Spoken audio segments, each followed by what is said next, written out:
the first thing you notice is not the sight, but the sound.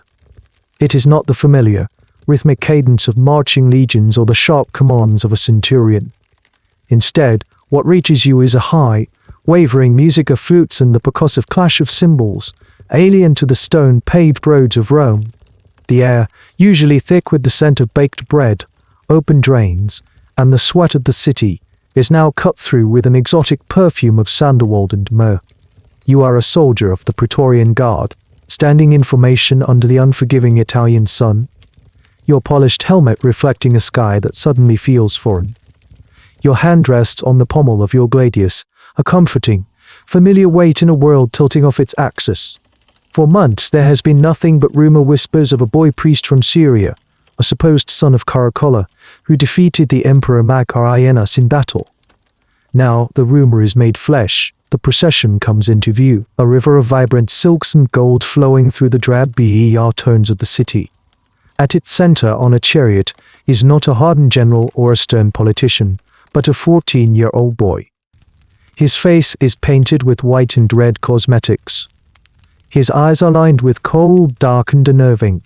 He is draped in purple silk, heavy with jewels, and on his head is not a laurel wreath, but a conical black tiara. This is your new emperor. This is the man you are sworn to protect with your life, the man whose life now defines your own. The world you inhabit is about to be irrevocably altered. So before we unseal these forgotten records, consider this a moment to register your presence. A like serves as your signature, and a subscription grants you access to all future findings. Provided you believe these stories must be unearthed, and in the comments below, we invite you to share which historical figure you believe is most misunderstood. The archives are filled with such cases. The stage is now set. The actors have taken their places. Let the house lights fall, and let the tragedy unfold. The chain of events that brought the Syrian priest to the throne of the Caesars began not in a senate house, but in a military camp in Mesopotamia.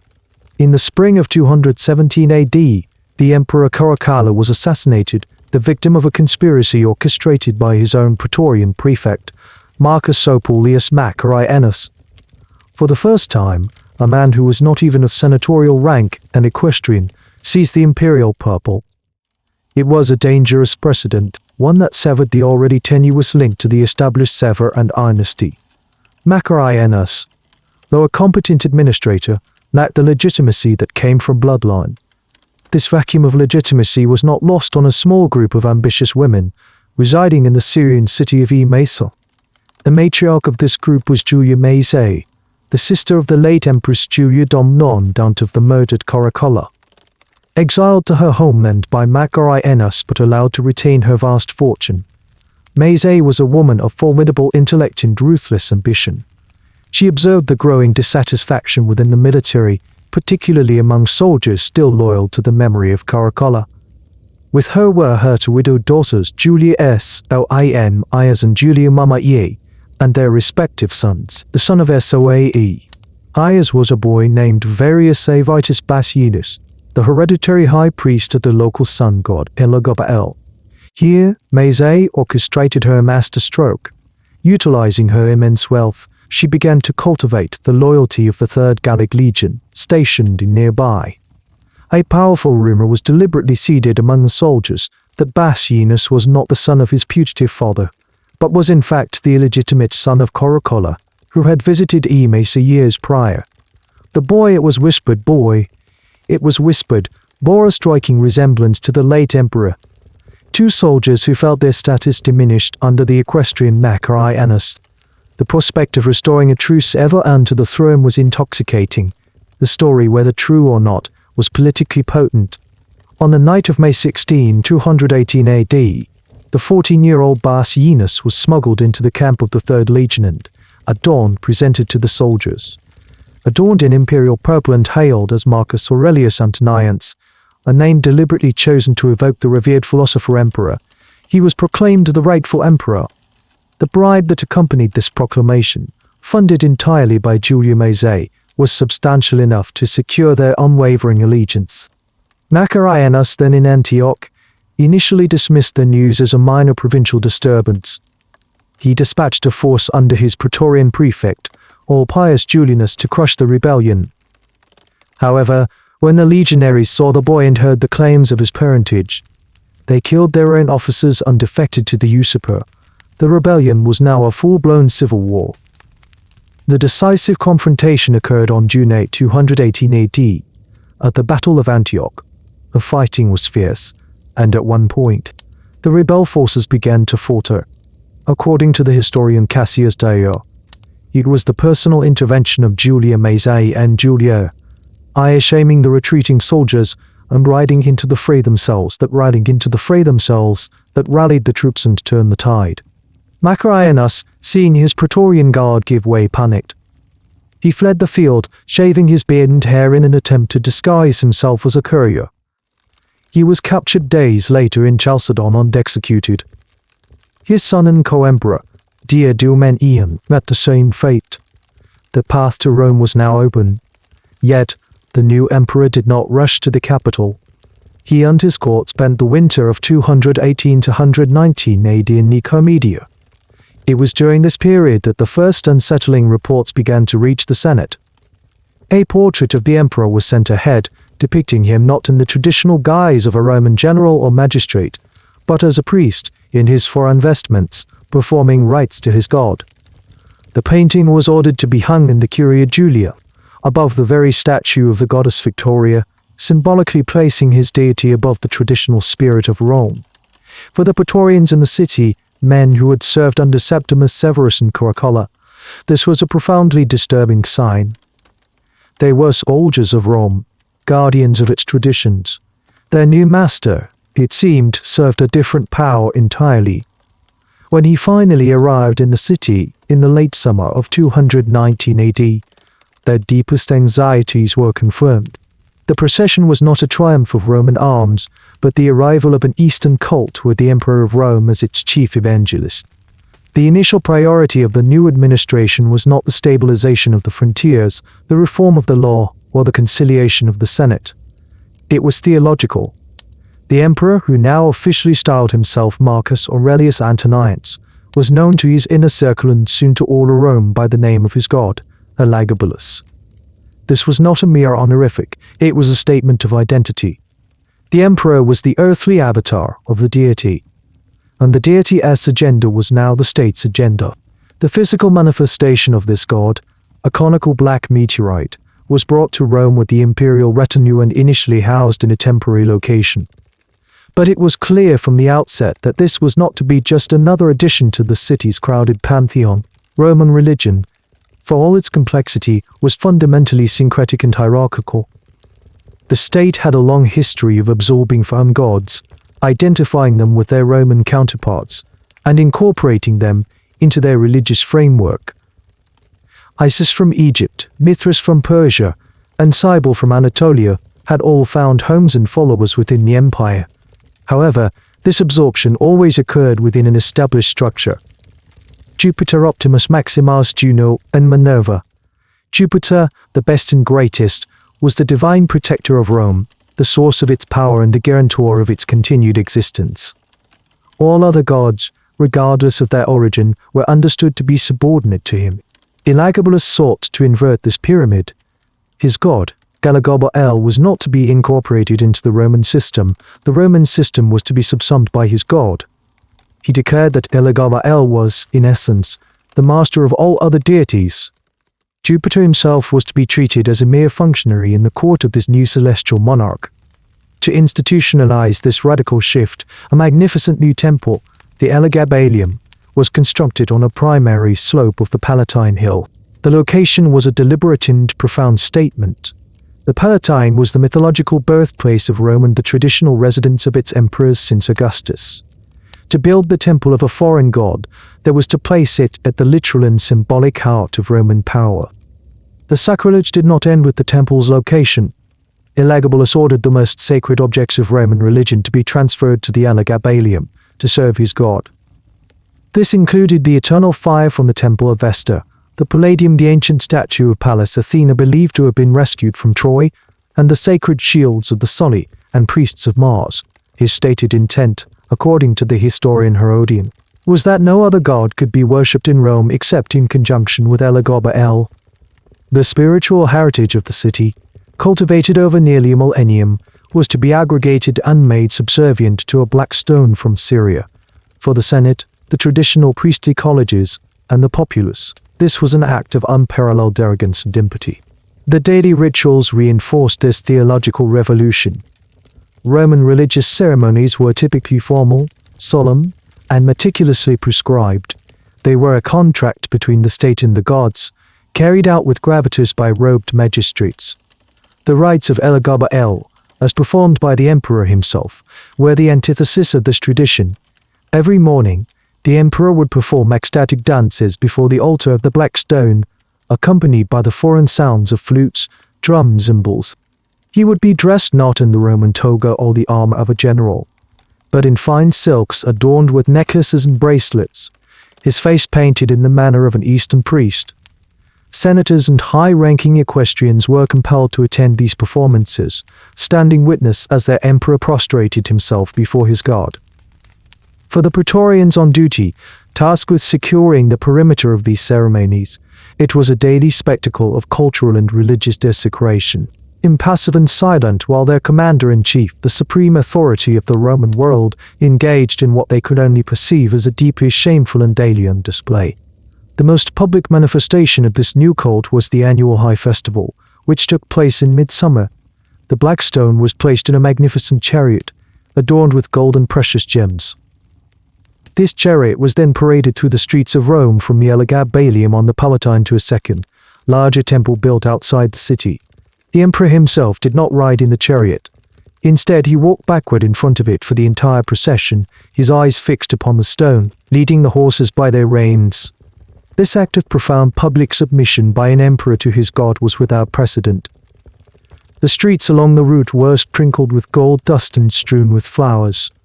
Enormous quantities of livestock were sacrificed, and their meat, along with fine wines, was distributed to the populace in a calculated act of public generosity designed to win their favor. But for the traditionalists, and for the soldiers who guarded the procession, the message was clear. The emperor was not the chief magistrate of Rome. He was the chief servant of an alien deity, and the city itself was being remade into a vessel for its worship. The foundations of Roman identity were being deliberately unsystematically dismantled. While the young emperor dedicated his energies to the theological reconstruction of Rome, the practical, day-to-day administration of a vast and complex empire did not cease. The frontiers required legions, the provinces required governors, and the treasury required constant management. As Elagabalus became increasingly absorbed in his role as high priest, a vacuum of secular authority formed at the center of the Roman state. This vacuum was filled not by a trusted general or a seasoned senator, but by the two women who had engineered his rise to power, his grandmother, Julia Mazzei, and his mother, Julia Soiemis. What emerged was a shadow government, an imperial administration run by an inner cabinet of Syrian women, an arrangement that was, in the rigid and patriarchal world of Roman politics, as revolutionary as the elevation of a foreign god. Julia Mazzei was the undisputed architect and senior partner of this enterprise. Having spent years in the imperial court of her brother-in-law, Septimus Severus, she possessed a keen understanding of the mechanisms of Roman power. She was the one who controlled the family's immense fortune, the financial engine that had fueled the rebellion against Maccaeus. Now, from her residence on the Palatine Hill, she functioned as the de facto head of state. She met with delegations of senators, received petitions from provincial governors, and oversaw imperial appointments. It was Mazzei, not her grandson, who engaged in the painstaking work of political patronage and alliance building that held the fragile regime together. To legitimize this unprecedented authority, she was granted a suite of official titles, including Augusta Empress and, more significantly, Mater Castrorum et Senate, a set patria, mother of the camp, the Senate, and the fatherland, were a constitutional anomaly, granting a woman a quasi-maternal authority over the most venerable institution of the Roman state. Her daughter, Julia Soiemis, was also elevated to the rank of Augusta, mother of the emperor. While she shared in the exercise of power and was a constant presence at her son's side, historical accounts, particularly that of Cassius Dio, portray her as less politically astute than Mazae. She was seen as more indulgent of her son's religious and personal excesses, perhaps even an active participant in them, whereas Mazae worked to build a bridge, however unstable, to the Roman establishment. Soias seemed content to inhabit the strange new world her son was creating. Together, however, they represented a formidable and inescapable center of authority. Their profiles appeared on coinage, sometimes on the reverse of the emperor's portrait, sometimes alone, broadcasting their status to every corner of the empire. For a soldier in a distant garrison on the Rhine or the Danube, the coins in his pay packet told a clear story. The Severan dynasty was now a matriarchy. The most shocking manifestation of this new political order was their direct participation in the affairs of the Senate. Traditionally, the Senate House, the Curia, was an exclusively male preserve. Imperial women, even the most powerful like Augustus's wife Livia, wielded their influence from behind the scenes. Mazae unsettling has shattered this foundational tradition. Records with palpable indignation that Julia Mazae was admitted to the Senate's proceedings. She would sit among the consuls and formally participate in the debates, offering her opinion and having her vote recorded. He notes that this had never happened before and was considered a monstrous violation of Roman custom. He writes, "It was as if we had reached the lowest depth of degradation." For the senators, men from ancient families who viewed themselves as the custodians of Roman tradition, being forced to debate policy with the emperor's grandmother was a profound and unforgivable humiliation. For the Praetorian Guardsmen, this arrangement presented a unique and disorienting challenge to their identity. Their oath was to the emperor, their imperator. They were his personal guard, the instruments of his will. But on any given day, they might be tasked with escorting Julia Mazae to the Curia, securing the chambers where Julia Soam by, as was receiving officials, or enforcing an edict that they knew had originated not with the boy they called Augustus, but with his mother. Masculine line of military command became blurred. They were sworn to a male emperor who acted like a priest, while his female relatives acted like emperors.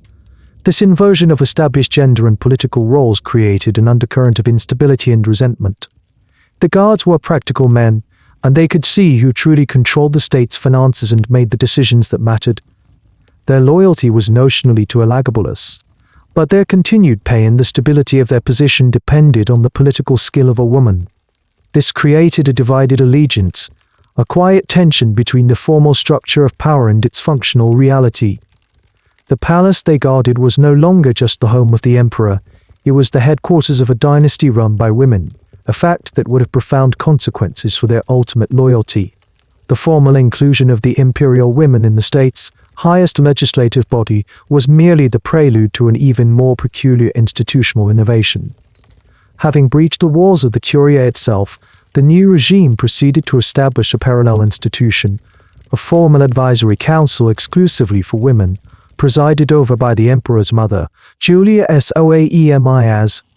This body, which came to be known as the Senaculum Mulierum, or the Little Senate of Women, represented a complete departure from any known Roman political or social precedent.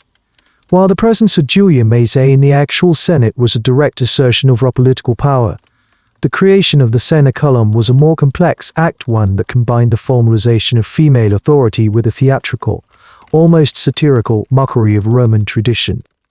The assembly was established on the Quirinal Hill, in a location that had previously been used for more informal gatherings of Roman matrons. Under the new imperial directive, however, this became a formal state body. Its membership was drawn from the ranks of the city's aristocracy, with rank and precedence meticulously observed. The stated purpose of the Senaculum was not to deliberate on matters of war, finance, or provincial administration, but to regulate the intricate and highly competitive world of female social etiquette.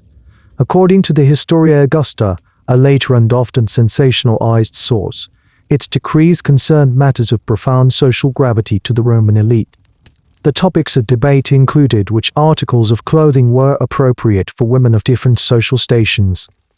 It deliberated on the types of shoes that could be worn, the specific fabrics that were permissible, and the quantity of gold and jewels that could be displayed in public without being considered vulgar.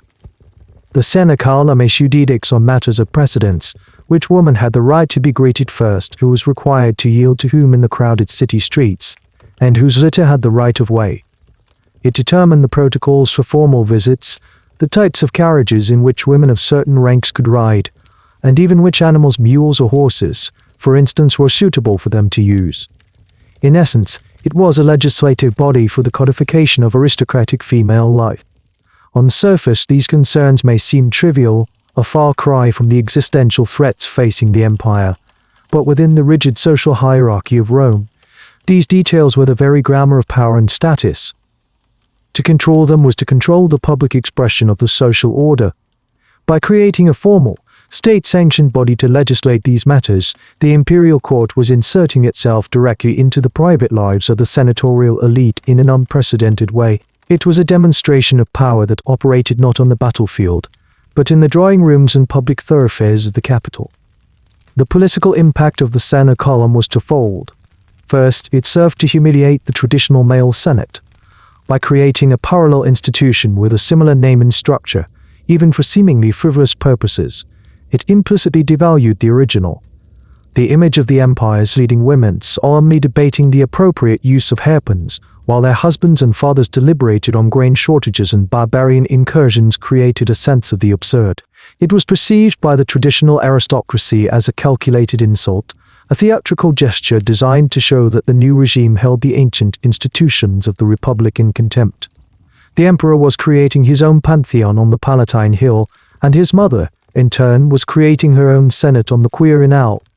Both acts stemmed from the same impulse, to replace the established Roman order with a new one of their own making. Second, it provided a formal and public platform for Julia Soaias. While her mother, Maese, operated in the realm of high politics, Soae operated in the realm of high politics. As the presiding officer of the Senaculum, she held a position of immense social influence. She could honor the wives and daughters of her allies and humiliate those of her enemies through the subtle manipulation of protocol and fashion. This cemented her role as Augusta and gave her a tangible sphere of authority that was visible to the entire city. For the soldiers of the Praetorian Guard, this development was yet another piece of baffling news from a court that seemed increasingly detached from their world. A soldier's life was one of brutal simplicity, governed by discipline, hierarchy, and the practical realities of violence. The notion of a senate of women debating matters of dress and etiquette would have been met with a mixture of disbelief and scorn. It reinforced the growing perception that the imperial palace was an alien world, an island of decadent, effeminate, and foreign customs. Their duty was to guard the emperor, but his interests and the interests of his court seemed to have no connection to the values of strength, duty, and Roman masculinity that formed the bedrock of military life. Each of these strange innovations, the ecstatic dancing, the elevation of the black stone, the power of the imperial women, and now the Senaculum, chipped away at the foundation of their respect for the man they were sworn to protect. The Senate was being alienated to mockery, and the military was being alienated through a profound sense of cultural estrangement. If the religious and social innovations of the new regime had created a deep cultural rift with the Roman establishment, its administrative policies struck at the very heart of the state's functional integrity. The Roman Empire, for all its reliance on military might, was fundamentally an administrative machine. It functioned through a deeply entrenched, if imperfectly meritocratic, system of career progression known as the cursus honorum. Men of the senatorial and equestrian classes advanced through a predictable series of civil and military posts, gaining experience and proving their competence at each level. This system, while susceptible to patronage and political favor, ensured that the men governing provinces, leading legions, and managing the state's finances were, for the most part, experienced and qualified. Elagabalus, advised by his mother and grandmother but driven by his own inclinations, systematically dismantled this structure. Merit and experience were discarded as criteria for advancement, replaced by a new set of qualifications: personal beauty, skill in the performing arts, and, most importantly, a slavish devotion to the emperor's whims. The highest offices of the state, which had once been the capstone of a long and distinguished career, were now distributed as rewards to the emperor's inner circle of favorites. These were not seasoned generals or jurists, but individuals drawn from what the Roman elite considered the most contemptible professions. Charioteers, dancers, actors, barbers, and cooks were suddenly elevated to positions of immense power and responsibility. A man's advancement might depend not on his performance in a provincial court or on the battlefield, but on his performance in the imperial bedchamber. The historian Cassius Dio, an aghast eyewitness, grimly catalogued these appointments, noting that the emperor's selections were often based on the size of their genitalia. The most prominent and powerful of these new favorites was a man named Heracles, originally a Carian slave who had found fame as a charioteer. He caught the emperor's eye after a fall during a race.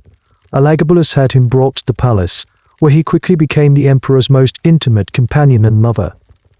Heracles was granted immense influence, wielding more practical power than any senator. He was referred to openly by the emperor as his husband and amassed a fortune that rivaled those of the old aristocracy. The sight of a former slave and charioteer, now adorned in gold and silk, directing state policy and treating senators with contempt was a daily source of outrage and humiliation for the traditional power structure. This was not an isolated case. The palace was filled with similar figures. A man named Gordius, a farmer's son, was made prefect of the city watch, the official responsible for Rome's fire brigades and nighttime policing. The command of legions, the governance of entire provinces, and the management of vital supply lines were handed over to individuals whose only qualification was the emperor's personal affection. The Historia Augusta claims that the emperor appointed a hairdresser as prefect of the grain supply, the official tasked with feeding the entire population of Rome. While likely an exaggeration, it captures the essence of the administrative chaos that ensued. Competent and experienced officials were dismissed or executed to make way for these unqualified upstarts. The machinery of government began to seize up. With governors ignorant of law and generals ignorant of strategy, the stability of the empire was placed in jeopardy for the sake of the emperor's personal gratification. For the Praetorian Guard, this policy of favoritism was not a distant political abstraction. It was a direct and existential threat. Their own command structure, the very pinnacle of their profession, was not immune to this process. The position of Praetorian prefect was one of the most powerful in the empire, often held by two men who acted as the emperor's chief military and legal advisors. Under Elagabalus, this critical office was also debased. Who was reportedly an actor and dancer, was not only made Praetorian prefect, but was also appointed consul, the highest magistrates in Rome, alongside the emperor himself. This was an intolerable situation for the soldiers. The Guard's esprit de corps was built on a foundation of military pride and a respect for the chain of command. They were the elite, sworn to protect the emperor, but they expected to be led by men of proven military ability and gravitas. To be forced to take orders from a man like Carmazion, a performer from the stage, was a profound professional insult. It devalued their institution and placed their lives in the hands of an incompetent. Rumors would have circulated through the Praetorian camp, the Castra Praetoria, about which respected tribune would be dismissed next, and which of the emperor's Syrian entourage or palace favorites would replace him. The bond of trust between the soldiers and their ultimate commander-in-chief was eroding, not just because of his bizarre religious practices, but because his administrative decisions were actively undermining the competence and prestige of their own unit. The men who had placed him on the throne were beginning to see that his reign was not just a threat to Roman tradition, but to their own professional honor and security. At the heart of the emperor's new world, the theological justification for his power, the focal point of his rituals, and the source of his very name was a physical object. While the administration was handed to favorites and the Senate was mocked by proxy, the emperor's own prodigious energies were directed toward the veneration of a conical black stone. This was the sacred betyl of the sun god Elagabalus, the most important artifact of the MZ, cult and now the central relic of the entire Roman Empire. For the soldiers of the Praetorian Guard, who were increasingly tasked with its security, this strange, inanimate object became the ultimate symbol of their emperor's profound alienation from the traditions they were sworn to uphold. The stone itself was a profound departure from the Greco-Roman tradition of representing gods in idealized human form. It was an iconic, an abstract manifestation of divine power. Described by the historian Herodian as being of a great size, conical in shape, and black in color, It was believed to have fallen from the sky, a celestial origin that marked it as a direct gift from the heavens. Modern analysis suggests it was almost certainly a meteorite. Its surface marked protuberances and depressions. For centuries, it had been the object of worship in Mesa, housed in a magnificent temple where the emperor's ancestors had served as hereditary high priests. Its journey from a provincial Syrian city to the capital of the world was a logistical and ideological undertaking of immense scale. The transfer of the stone was not treated as the transport of mere cargo. It was a sacred procession that spanned half the empire. The stone was placed in a specially constructed chariot, lavishly decorated with golden jewels, and escorted by legions. The emperor himself supervised its journey, ensuring that all appropriate rites were observed along the way. This immense expenditure of time, resources, and military manpower on the relocation of a religious artifact, while pressing matters of state were neglected, was a clear signal of the emperor's priorities. Upon its arrival in Rome, the stone required a sanctuary worthy of its new supreme status. The emperor commanded the construction of the Elagabalus on the northeastern corner of the Palatine Hill, a location deliberately chosen for its high visibility and its proximity to the traditional seat of imperial power. This was no ordinary temple. Ancient sources describe it as a vast and opulent structure, built on a massive artificial terrace. Its construction was a project of the highest state priority, consuming vast sums of money. To further enrich it, Elagabalus ordered the stripping of other venerable temples throughout the city. Gold, silver, and precious artworks were plundered from their traditional homes and rededicated to the service of the Black Stone. This was not merely decoration, it was a systematic act of theological asset stripping, physically demonstrating the subordination of the old gods to the new one. For the Praetorians assigned to guard the temple construction and later the completed sanctuary, the daily routine would have been a bizarre spectacle. They stood watch as artisans and laborers worked feverishly, not on a new forum or a triumphal arch celebrating a Roman victory, but on a lavish home for a foreign rock. They would have witnessed the arrival of plundered treasures from the temples of Jupiter and Vesta, holy objects their fathers and grandfathers had revered, now repurposed as offerings to Elagabalus. Once installed within the Elagabalus, the stone was treated not as a symbol but as a living entity. It was the centerpiece of the daily rituals in which the emperor officiated. It was likely dressed in fine fabrics, anointed with the most extravagant sacrifices. The emperor sought to provide his god with a divine family, arranging a series of sacred marriages for the stone. First, he attempted to marry the stone to the Pallas Athena, bringing the sacred palladium from the temple of Vesta to the Elagabalus. When this was deemed unsuitable, he chose the Carthaginian goddess Demeter, known in Rome as Caelestis or Urania. Her massive cold statue and the entire treasury of her temple in Carthage were shipped to Rome to be ceremonially wedded to the Black Stone. The state was forced to fund a lavish wedding festival for the inanimate object, a spectacle that would have been viewed by the average Roman soldier as a descent into absolute madness. The duty of guarding the Elagabalus became a deeply undesirable and humiliating post for a Praetorian. These were elite soldiers, the best of the legions, whose purpose was action, discipline, and the defense of the emperor's person. Instead, they were reduced to the role of temple functionaries for a cult they did not understand and a deity they did not recognize. They stood in silent, armored ranks, watching as their commander-in-chief danced ecstatically, as senators were forced to offer sacrifices, and as a meteorite was treated with more reverence than the Senate and people of Rome. Each clash of a cymbal, each waft of foreign incense, reinforced the feeling that they were no longer guarding a Roman emperor, but the high priest of an alien faith who was occupying the throne. The Black Stone, sitting inert and silent in its opulent shrine, was a constant, brooding presence that mocked the very foundations of their Roman and military identity. With the Black Stone securely enshrined in its Palatine temple, the religious life of the emperor, and by extension the state, settled into a new and deeply unsettling routine. The worship of Elagabalus was not a matter of occasional festivals or private devotion. It was a daily, public performance with the emperor as its chief and most fervent participant. For the men of the Praetorian Guard, whose shifts rotated to the palace and its new temple, these rites became an inescapable part of their duty. They were forced into the role of silent, complicit witnesses to a spectacle that violated every Roman conception of dignity, piety, and imperial decorum. Each day began at sunrise. While past emperors might have started their day meeting with advisors or reviewing dispatches, Elagabalus would prepare for his sacred duties. He would eschew the traditional Roman toga, a symbol of citizenship and authority, in favor of the opulent vestments of a Syrian priest. These were garments of the finest purple and gold silk, a fabric still viewed with suspicion in Rome for its softness and association with Eastern decadence.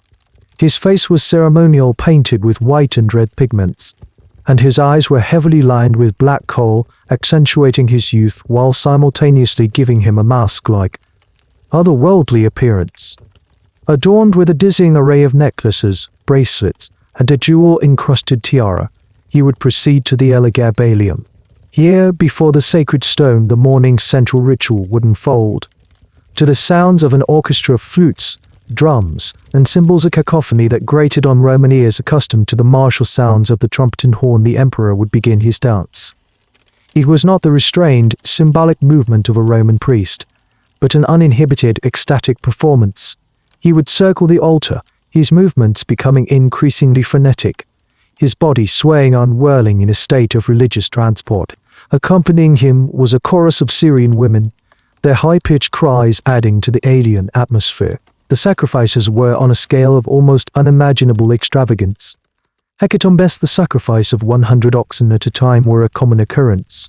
Great pyres were lit, consuming not just the offerings but also vast quantities of rare and expensive spices, filling the air with a thick, cloying smoke.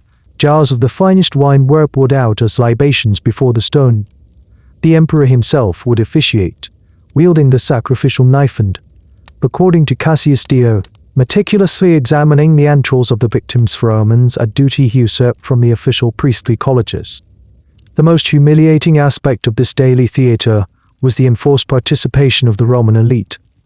Senators and equestrians, the leading men of the empire, were commanded to attend these morning rites.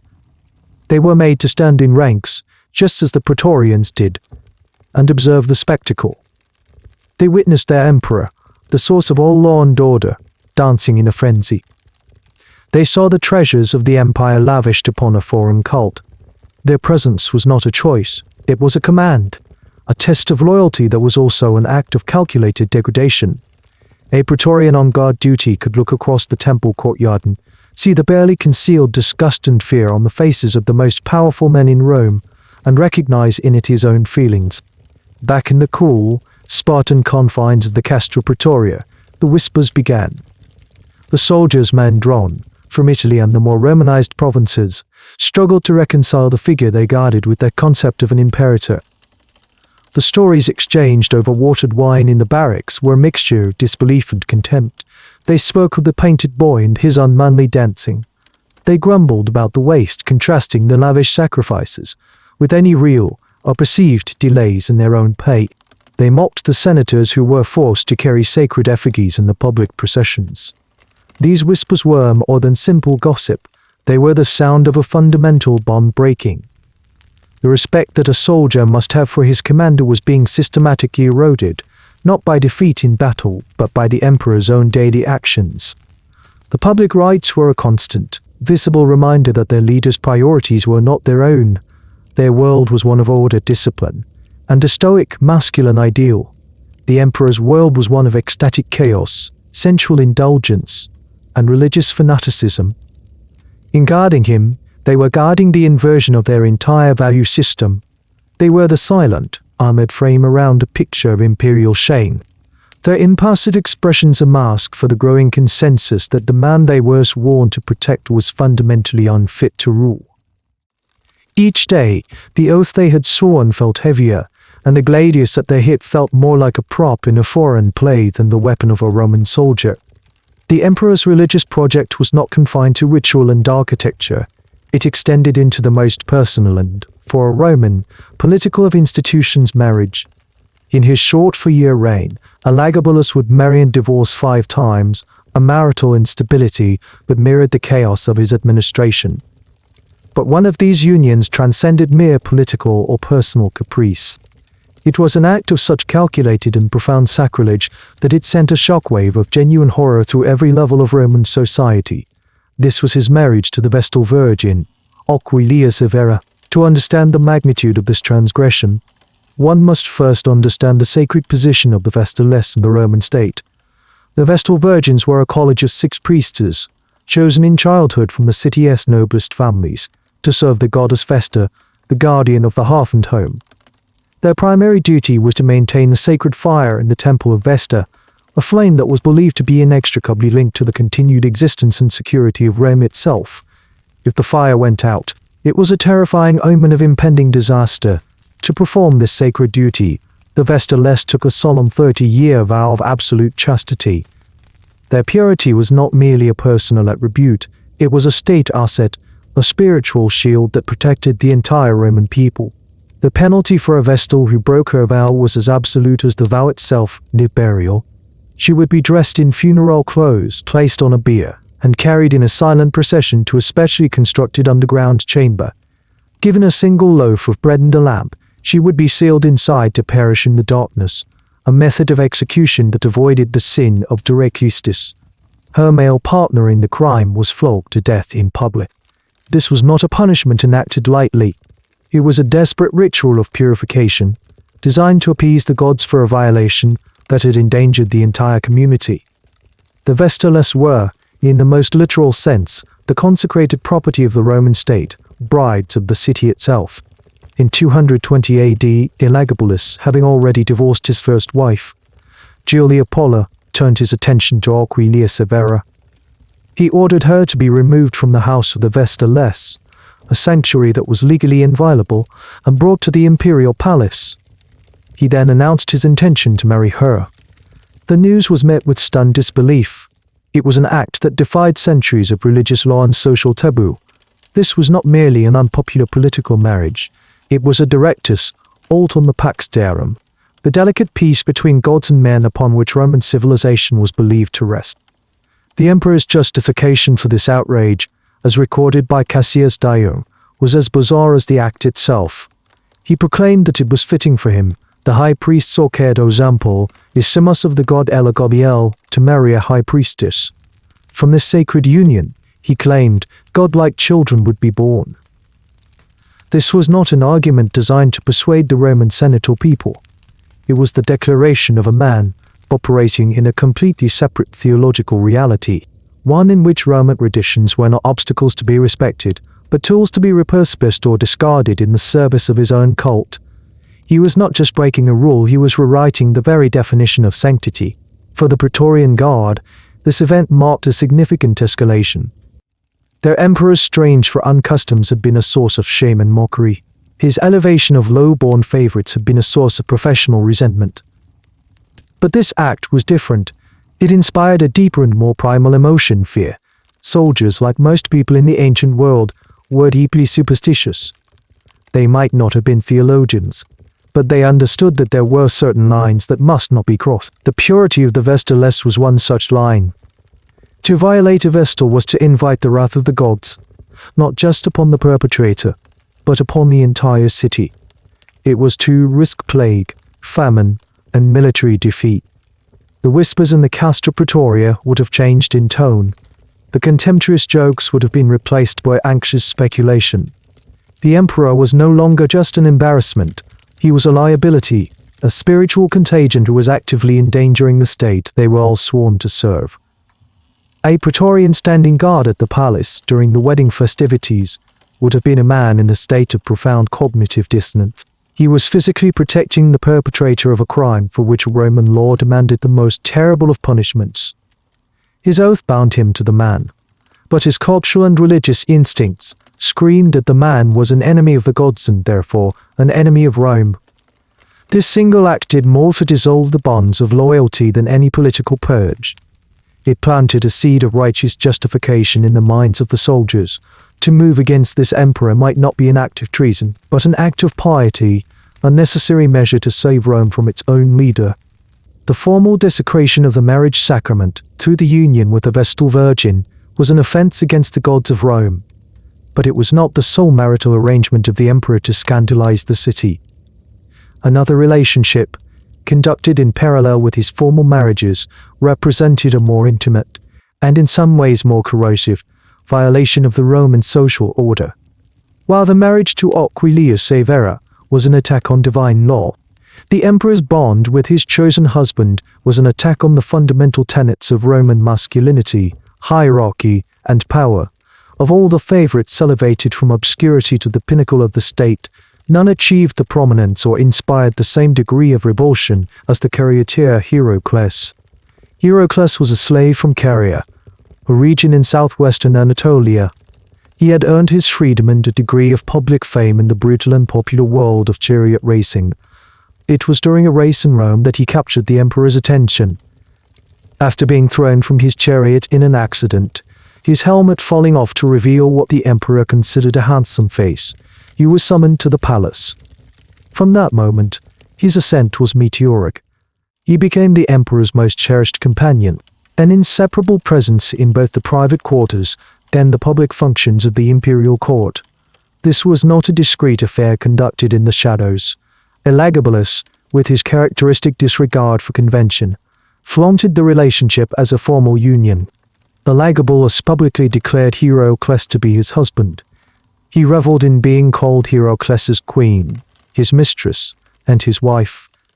According to Cassius Dio, the emperor would paint his eyes, deep eyelot his body, and wear wigs to make himself more attractive to his lover, a set of behaviors that the Roman elite associated with the most debased forms of effeminacy. The power dynamic within the relationship was a complete inversion of the Roman ideal. Heracles, the former slave, was the dominant partner. The emperor, the ruler of the known world, adopted a passive and submissive role. It was reported with outrage that Heracles would physically strike the emperor during arguments, and these blows would be met not with execution for treason, but with a perverse sense of pride from Elagabalus, who would boast of his lover's masculine virility. This relationship was not confined to the imperial bedchamber. It spilled into the very functions of the state. Heracles wielded enormous political power, his influence on imperial appointments and policy often superseding that of the emperor's own mother and grandmother. He amassed an extraordinary fortune, and his own mother was brought to Rome and granted the rank of a consul's wife. Senators were forced to pay court to this former slave, seeking his favor and fearing his displeasure. In effect, a shadow emperor, his authority derived not from law or military command, but from his personal domination of the actual emperor. For the Roman aristocracy and military, the fundamental offense was not one of sexuality but of status and role. While same-sex relationships were not unknown in Rome, they were governed by rigid, unspoken rules of dominance and submission.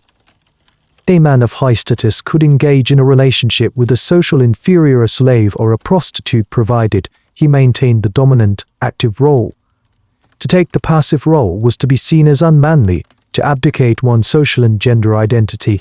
The living embodiment of virtus, the Roman ideal of masculine courage, authority, and strength to publicly and joyfully embrace this submissive role was a catastrophic violation of the social and gender hierarchy. It was an act of self-degradation that tarnished the very office of Augustus. Nowhere was this sense of degradation felt more acutely than within the ranks of the Praetorian Guard. These were soldiers, men for whom the ideals of Roman masculinity were not an abstraction but a professional creed.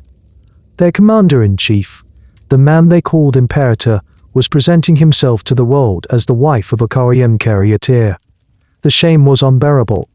Their identity was inextricably linked to that of the emperor they served. His honor was their honor. His public humiliation was their public humiliation. The practical realities of their duties compounded the insult. They were required to stand guard over Heracles, to secure his apartments, and to clear a path for his entourage. They were forced to offer a degree of deference to a man they viewed as subhuman by the standards of their time, a foreigner, a former slave, and a participant in a relationship that stripped their own commander of his dignity. The resentment in the barracks would have been thick and bitter. Every story of the emperor's latest submission to his husband was another crack in the crumbling edifice of their loyalty. The man in the palace was not behaving like a Roman, let alone a soldier or an emperor. In their eyes, The bond with Heracles was perhaps the most unforgivable stain on his character, a personal betrayal of the Roman identity they were sworn to defend, even from the emperor himself. The emperor's public submission to his husband Heracles was a radical inversion of Roman social hierarchy. Yet, according to the historical accounts that have survived, this was merely one facet of a more profound and systematic project of self-debasement. The desire was not simply to be dominated within a personal relationship, but to fully abdicate the status of emperor and adopt the role of the most commercially available and socially powerless figures in Roman society. Elagabalus, it was alleged, sought to transform the imperial palace, the sacred center of Roman authority, into a venue for common prostitution, with himself as the main attraction. Historical sources, most notably Cassius Dio and the author of the Historia Augusta, provide explicit and deeply shocking accounts of this behavior. According to their narratives, the emperor set aside specific rooms within the palace, fitting them with couches and curtains in the manner of a low-class brothel. Here, stripped of his imperial robes and adorned with makeup, he would stand naked in the doorways, soliciting passers-by. His audience was not the high aristocracy, but palace functionaries, guards, and any visitors who happened to be present. He is said to have adopted the reedy voice and mannerisms of a street walker, addressing potential clients with vulgar enticements. This was not a private indulgence conducted behind closed doors. It was a public performance staged at the heart of the empire. The emperor would allegedly dispatch his agents, including his own Praetorian prefect Carmazion, throughout the city's bathhouses, gymnasiums, and taverns to seek out men noted for their physical attributes and bring them to the palace. He would then personally negotiate the price for his services. The accounts detail a perverse pride in this activity. He reportedly boasted to his companions about his earnings, arguing with his procurers over the fees, and claiming to have made more money and satisfied more clients than any professional prostitute in the city. This commercialization of the imperial person was the ultimate act of degradation. The emperor, the source of all wealth and patronage in the empire, was reducing himself to a transactional object, selling his body for coin like the lowest slave. The psychological implications of these alleged acts were catastrophic. In Roman ideology, the emperor's body was a sacred vessel, a physical representation of the state itself. His dignitas, or personal dignity, was synonymous with the dignity of the empire. To willingly defile his own body in this manner was, symbolically, to defile Rome. He was not merely engaging in a private vice. He was prostituting the imperial office, the seat of Augustus, the divine Julius, and the stoic Marcus Aurelius had become a common brothel. This act dissolved the mystical aura that separated the emperor from ordinary mortals, an aura that was essential for maintaining authority in an autocratic system. If the emperor's body could be bought for a few sesterces, what was the value of his edicts, his laws, or the oaths sworn to him? For the Praetorian Guard, this behavior represented the final, unbearable culmination of their emperor's madness. Their duty became a grotesque parody of itself. They were elite soldiers, sworn to protect the emperor's life, a life he himself held so cheaply. A Praetorian on duty in the palace corridors was placed in an impossible position. His post might require him to stand sentinel outside a chamber where his commander-in-chief was engaged in commercial sex. He would see the clients, perhaps men of lower status than himself, entering and leaving. The sounds emanating from the room would be a direct mockery of the power and authority he was paid to defend. The very concept of their mission was rendered absurd. Were they there to protect the emperor from assassination or to act as security for his sordid business? The shame was no longer abstract or distant. It was a concrete, daily, and visceral reality of their service. The stories that circulated in the barracks would now be devoid of any humor, replaced by a cold, hardened disgust. The emperor was not just an eccentric priest or a weak-willed ruler dominated by his favorites. He was actively, ungleefully destroying the very institution they served. He had stripped himself of his own sanctity. In the minds of these soldiers, an emperor who did not respect his own person could not command the respect of others. He was no longer a sacred charge to be protected, but a source of profound corruption that needed to be cleansed. The loyalty, already strained to the breaking point by religious sacrilege and political incompetence, was now utterly irrevocably severed by this final act of personal and institutional self-annihilation. The commercialization of the emperor's person was not an isolated pathology, it was the model for a new philosophy of governance. If the imperial body could be assigned a market value, then so too could every office, honor, and sacred trust of the Roman state. The systemic corruption that followed was not the quiet, insidious graft common to all large governments. It was an open and brazen marketplace where power itself was the primary commodity. The palace ceased to be the administrative center of an empire and became an auction house, with the emperor and his favorites acting as the chief auctioneers. The traditional pathway to power, the cursus honorum, was rendered obsolete overnight. This centuries-old system, a ladder of sequential civil and military posts, was designed to ensure that a man holding high office had a lifetime of experience. Under Elagabalus, this ladder was kicked away. The sole qualification for advancement became the ability to pay. The transactions were managed by the emperor's inner circle Heracles, the charioteer husband, Zion, the actor prefect, and other members of his Syrian entourage. They acted as brokers, negotiating prices and collecting fees for positions ranging from the command of a century in a legion to the governorship of a major province, like Egypt or Syria. The sale extended to the most venerable institutions. A seat in the Senate, once the exclusive preserve of the Roman elite and the culmination of a distinguished career, was now available to any wealthy merchant or former slave who could meet the asking price. Judicial appointments were sold, placing the interpretation of Roman law in the hands of men who had purchased their authority and were now eager to recoup their investment through bribes and biased verdicts. The collection of taxes and the supervision of public works were all handed over to the highest bidders. The consequences for the empire's administration were immediate and severe. Competent, honest, and experienced men were swept aside. In their place came a wave of unqualified and rapacious officials whose primary goal was to extract as much personal wealth from their new position as possible. A newly appointed governor, having spent a fortune to secure his post, would arrive in his province not as a magistrate but as a predator. He would impose arbitrary taxes, seize private property, and sell justice to the highest bidder, all in a desperate effort to turn a profit on his initial investment. The carefully constructed relationship between the central government and the provinces, built on a delicate balance of authority, law, and custom, began to break down. Reports of mismanagement, rebellion, and economic distress would have flowed back to Rome, only to be ignored by a court that saw the empire not as a public trust but as a private revenue stream.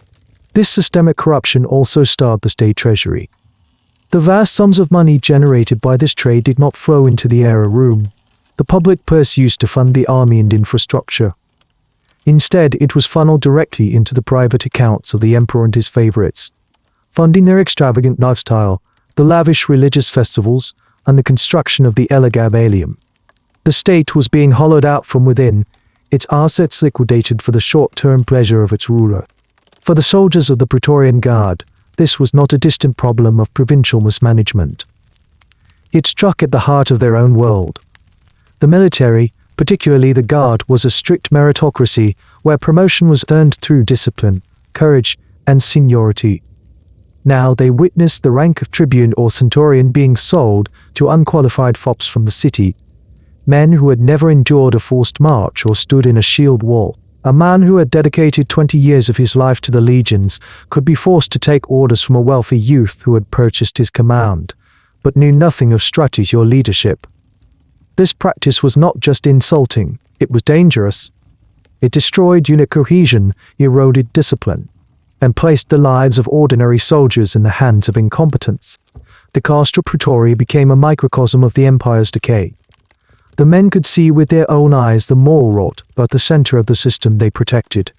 They would stand guard as dubious characters arrived at the palace to negotiate their promotions with Heracles. They knew that their own career prospects, and potentially their lives, were now subject to the whims of a corrupt and effeminate court. The oath of allegiance was to the emperor, but the emperor was actively selling the honor of their profession.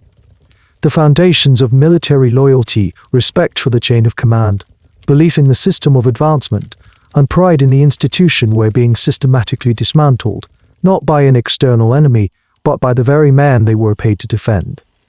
The immense wealth siphoned from the sale of public offices and the plunder of provincial treasuries did not go towards strengthening the frontiers or public works. It was consumed in a relentless series of spectacles designed to satisfy the emperor's increasingly jaded palate for pleasure and novelty. The imperial banquet, long a symbol of the emperor's power and generosity, was transformed under Elagabalus into a theatre of the grotesque. They were meticulously staged events that combined extreme gastronomic extravagance with a particular brand of psychological cruelty, all played out before the unwilling eyes of the Roman elite and the silent Praetorians who guarded them. The sheer opulence of the food served was intended to shock. The focus was on rarity and expense, a demonstration that the emperor's reach could bring the most obscure and costly ingredients from the farthest corners of the world to his table. Entire banquets were constructed around a single color, with every dish from the appetizers to the wind dyed a uniform blue, green, or white. The menus, as recorded in the Historia Augusta, read like a naturalist's fantasy. Dishes included the brains of 600 ostriches, the tongues of peacocks and nightingales, and the heads of parrots. Camel heels, a delicacy of extreme rarity, were served in vast quantities. The emperor commanded that his fish ponds be filled not with water, but with rose water, and that naval battles be staged in channels filled with wine. The logistics required for such consumption were staggering. The same state apparatus that supplied legions on the Rhine was now tasked with procuring exotic birds from Africa and rare spices from India for a single night's entertainment. But the extravagance was only the backdrop for a more sinister form of amusement, the humiliation of his guests. The emperor delighted in a series of cruel and elaborate practical jokes. Guests who were members of the senatorial and equestrian orders could not refuse an imperial invitation. They arrived at the palace to find themselves not honored participants, but props in the emperor's elaborate games.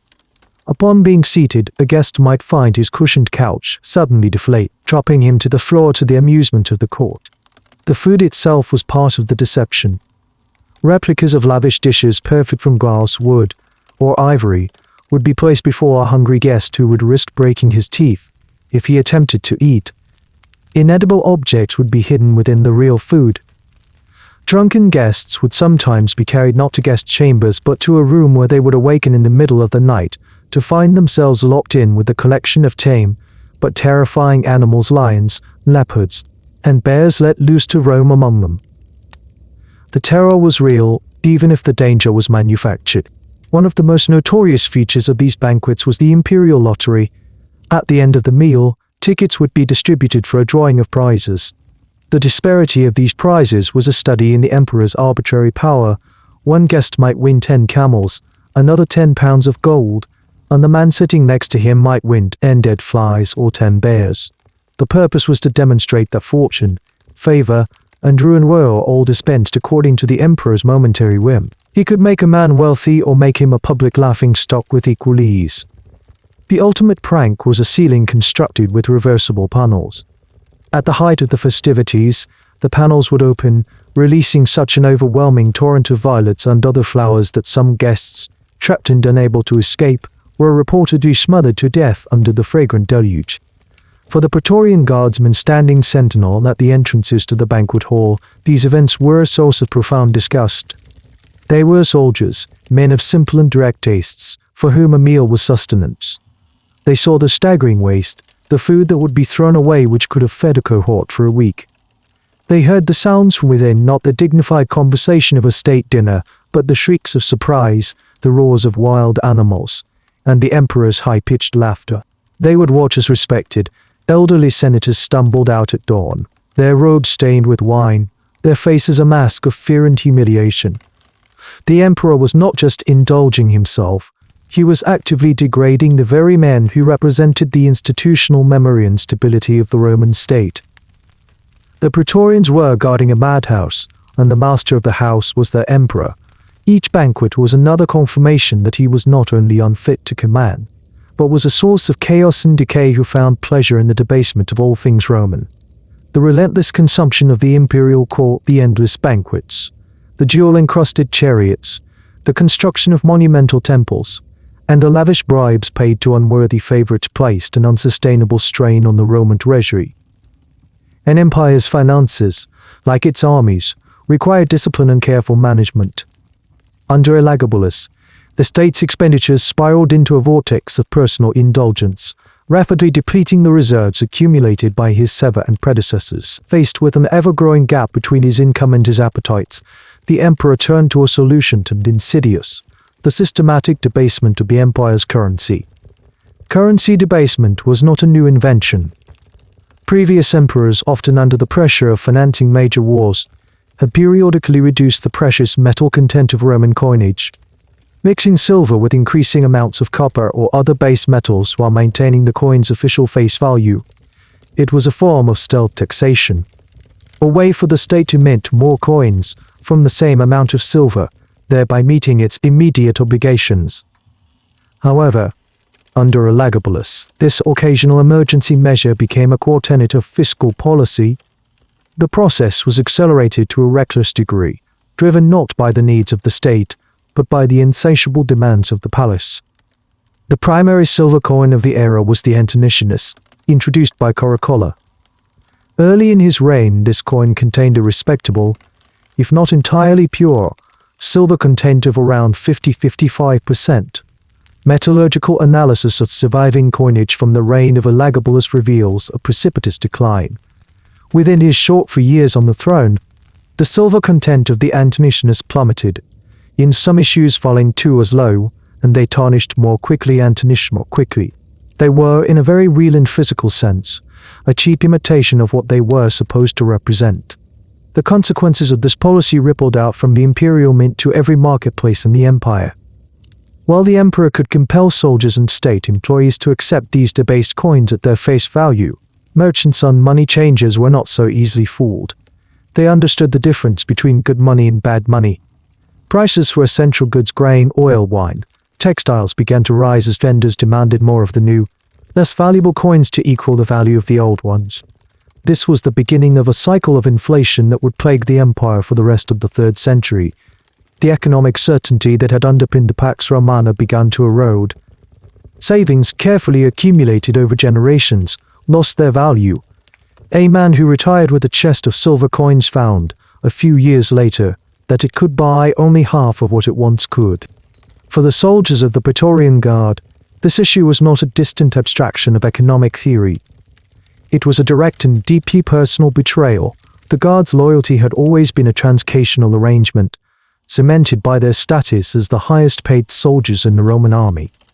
Their substantial salary and the periodic lavish bonuses, or donati viae, were the material reward for their elite status and their oath to the emperor. They found that the very substance of that reward was being hollowed out. The guardsman receiving his pay would have felt the difference immediately. The pouch of coins was lighter. The coins themselves felt firm in his hand, lacking the satisfying heft and gleam of pure silver. When he went to the markets outside the Castra Praetoria to buy food for his family or wine to share with his comrades, he would find that his wages bought less than they did the month before. The emperor's portrait was on the face of every one of these debased coins, a constant reminder of the source of this fraud. The face of the man they were sworn to protect was now imprinted on a lie. This financial debasement was the perfect metaphor for the emperor's entire reign. He had debased the office of emperor through his behavior, debased the sanctity of Roman religion through his sacrilege, and debased the structure of the army and the Senate through his corrupt appointments. Now he was debasing the very money that paid for their loyalty. The link between the emperor's shameful profligacy, which they witnessed daily, and the declining value of the money in their own purses was direct and undeniable. All the other offenses had been against honor, tradition, and the gods. This was an offense against their contract, against their livelihood, and against their future. It transformed their simmering resentment into a cold and practical anger. The foundation of their allegiance had been monetary, and now the monarch himself was counterfeiting the currency of that allegiance. At the year 221 AD, the cumulative effect of the emperor's religious, social, and economic policies had created a palpable sense of crisis in Rome. The alienation of the Senate was total. The military, particularly the Praetorian Guard, was seething with a mixture of shame and financial anxiety. The populace, while occasionally placated by lavish public spectacles, was growing restive. At the center of this storm, observing the deteriorating political climate with a cold and calculating eye, was the woman who had started it all, the emperor's grandmother, Julia Maizei. She had placed her grandson on the throne to secure the Sever and dynasty and her own power. Now, that same grandson was threatening to destroy both. His excesses were no longer a mere political liability, they were an existential threat. Maizei, a consummate political survivor, realized that the current trajectory was unsustainable. A coup was not a matter of if but when. To preserve the dynasty, a viable alternative to Elagabalus had to be presented, a figure who could command the respect of the army and the Senate. Fortunately for her, she had another grandson waiting in the wings, the son of her other daughter, Julia Mama Ia. This was Bassianus Alexianos, a quiet, serious, and thoroughly Romanized boy of about 13. He was the antithesis of his cousin. Where Elagabalus was flamboyant, Alexianos was modest. Where Elagabalus was devoted to his ecstatic Syrian cult, Alexianos was raised in the traditions of the Roman aristocracy. He was, in short, the perfect political antidote. Maizei's strategy was not to overthrow Elagabalus directly. A direct move against the reigning emperor was too risky and would be seen as naked treason. Instead, she devised a more subtle plan to manage the succession from within the palace. She began to apply relentless pressure on Elagabalus to formally adopt his cousin as his son and heir, and to grant him the title of Caesar. Her argument was a masterpiece of political manipulation. She reportedly told the emperor that his own divine duties were too demanding and time-consuming. As the high priest of the sun god, he needed to be free from the mundane, earthly concerns of administering the empire. By adopting his cousin and delegating these secular tasks to him, Elagabalus could dedicate himself fully to his religious calling. Elagabalus, perhaps sensing the underlying threat or simply tiring of the tedious aspects of his job, eventually agreed. In a formal ceremony before the Senate, Bassianus Alexianos was adopted and renamed Marcus Aurelius Severus Alexander, Caesar, and the designated heir to the imperial throne. To the Senate, this was the first glimmer of hope they had seen in 3 years. They enthusiastically ratified the appointment, seeing in the young, sober Alexander a potential return to sanity and Roman tradition. They showered him with honors, a clear signal of their preference. The political calculation behind Maizei's move was brilliant. By making Alexander the official heir, she bound the state to him. Any move against Alexander by Elagabalus would now be a direct attack on his own legally appointed successor, a far more serious crime than the murder of a mere cousin. More importantly, she provided a legitimate rallying point for the growing opposition. The Praetorian Guard now had an alternative focus for their loyalty, one who was not just a potential usurper, but the officially designated future of the empire. The effect of this appointment on the dynamic within the Praetorian camp was immediate and profound. The soldiers began to observe the two cousins closely. On one hand, they saw Elagabalus, their painted, dancing, profligate commander-in-chief, a source of daily shame and financial ruin. On the other hand, they saw Alexander, a boy who conducted himself with a gravity beyond his years, who showed respect for military tradition, and who was guided by his mother, Julia Maizei, and his grandmother. Julia Maizei women the Praetorians now saw as the only source of stability in the regime. The soldiers began to subtly, and then more openly, display their preference. When the two appeared in public together, the cheers for Alexander were noticeably louder and more enthusiastic. Within the camp, the men began to refer to him as their true emperor. They saw in him not just a future ruler, but their salvation from the present one. Maizei and Mama Yi actively cultivated this support, likely through discreet promises and the strategic distribution of funds. They ensured the boy was seen in the company of respected senators and military officers, a living advertisement for a return to normalcy. A Praetorian's oath was still technically to Elagabalus the Augustus, but their hope, their investment in the future, and their growing emotional allegiance were now firmly with Alexander, the Caesar. The stage was set for a final, inevitable confrontation between the two imperial cousins. The formal adoption of Severus Alexander and his elevation to the rank of Caesar did not, as Julia Maizei might have hoped, stabilize the regime. Instead, it introduced a second son into the political sky, creating a gravitational center of power that directly challenged the authority of the emperor. The plan to have Elagabalus retreat into his priestly duties while Alexander handled the affairs of state failed almost immediately. Elagabalus, for all his eccentricities, possessed a keen, if paranoid, understanding of power. He quickly realized that he had not acquired a helpful subordinate, but a popular and dangerous rival. The cheers for Alexander in the Senate and, more alarmingly, in the streets and the Praetorian camp were not lost on him. He saw the affection and respect that his cousin effortlessly commanded, and recognized it as the inverse of the contempt and disgust he himself inspired. A period of intense and increasingly public rivalry began, a cold war waged within the confines of the Palatine Hill. Elagabalus, consumed by jealousy, began to regret the adoption. He saw the shift in the political winds and understood that his grandmother's maneuver had been a check on his power, not an enhancement of it. His first move was to try and claw back the prestige he had signed away. He started by attempting to undermine Alexander's popularity and Roman image. He insisted that Alexander also participate in the rites of the sun god, a transparent attempt to tarnish his cousin's traditional Roman reputation by associating him with the foreign cult. He spread rumors that Alexander was not, in fact, his true heir. These petty intrigues had little effect. Alexander, carefully coached by his mother and grandmother, navigated the political minefield with a preternatural calm. He maintained a respectful but distant demeanor, quietly fulfilling his public duties and adhering to the traditional Roman model of a young nobleman. His very presence was a constant, silent tribute to the emperor's excesses. Every time the two appeared together, the contrast was stark and damning.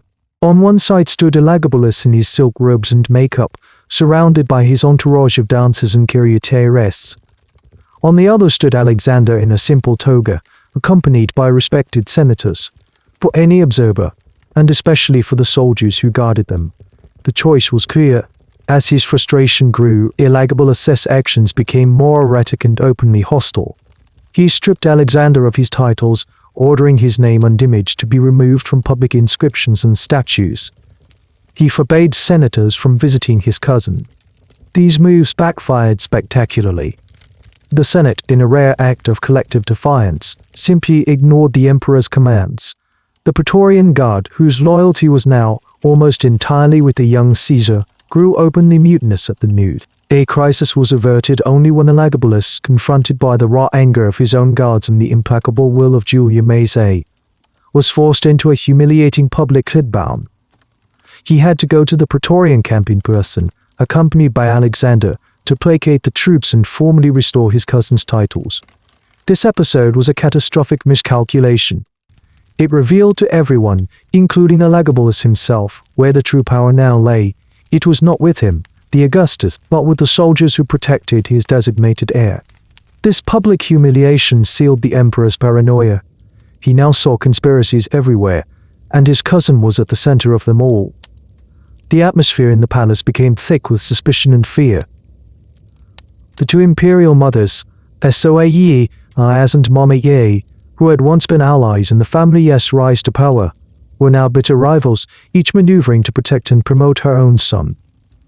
The court was divided into two distinct factions, and everyone from the highest senator to the lowest palace servant had to choose a side. For a Praetorian on duty, the palace was a tense and dangerous environment. The lines of authority were hopelessly blurred. An order from the emperor might be countermanded by a directive from Julia Mazae. Showing deference to Alexander could be interpreted by the emperor's faction as treason. Showing loyalty to Elagabalus could earn the enmity of the increasingly powerful faction around his heir. The soldiers were walking a tightrope. Their primary mission was to maintain order and protect the imperial family, but the family itself was now at war. They were the arbiters in a dynastic struggle they had not created, but which they would ultimately have to resolve.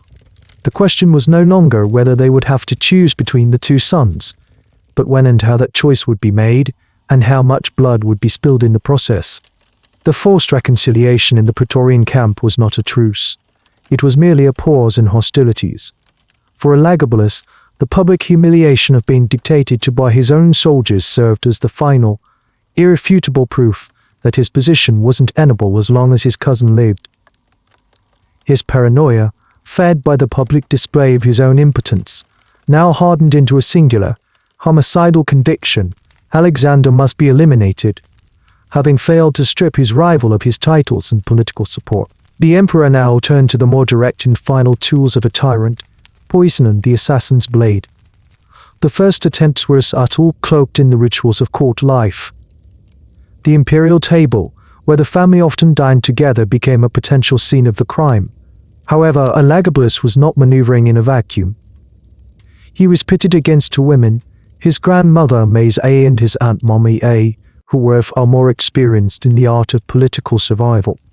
Julia Mama E, in particular, became the fiercely vigilant guardian of her son's life. She instituted a strict regimen of security around the young Caesar that bordered on quarantine. Every dish presented to Alexander was first scrutinized and sampled by a phalanx of loyal servants and professional food tasters. He was forbidden from accepting any food or drink offered by the emperor's household staff.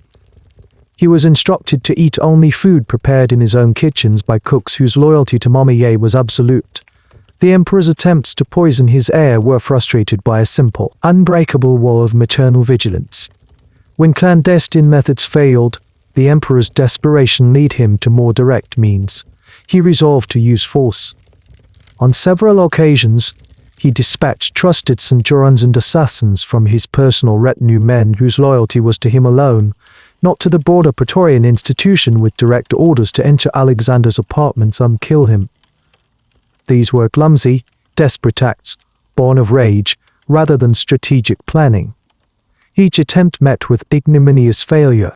Alexander's quarters were heavily guarded, not by the emperor's men, but by a detachment of Praetorians hand-picked by Julian Maze for their unwavering loyalty to the young Caesar. These guards, aware of the threat, formed an impenetrable shield around their charge.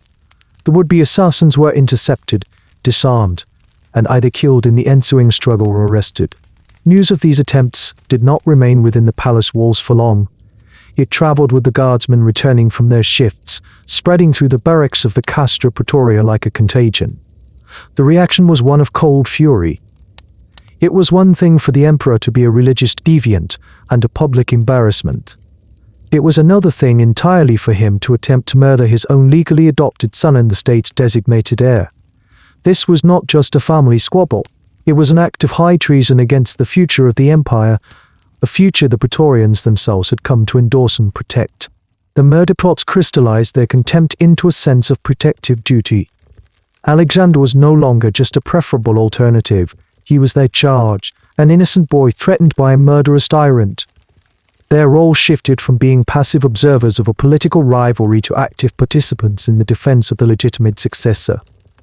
The soldiers began to shadow Alexander's every move, their vigilance a public and defiant statement of their allegiance. They openly refused orders from the emperor that they deemed suspicious or threatening to the Caesar's safety.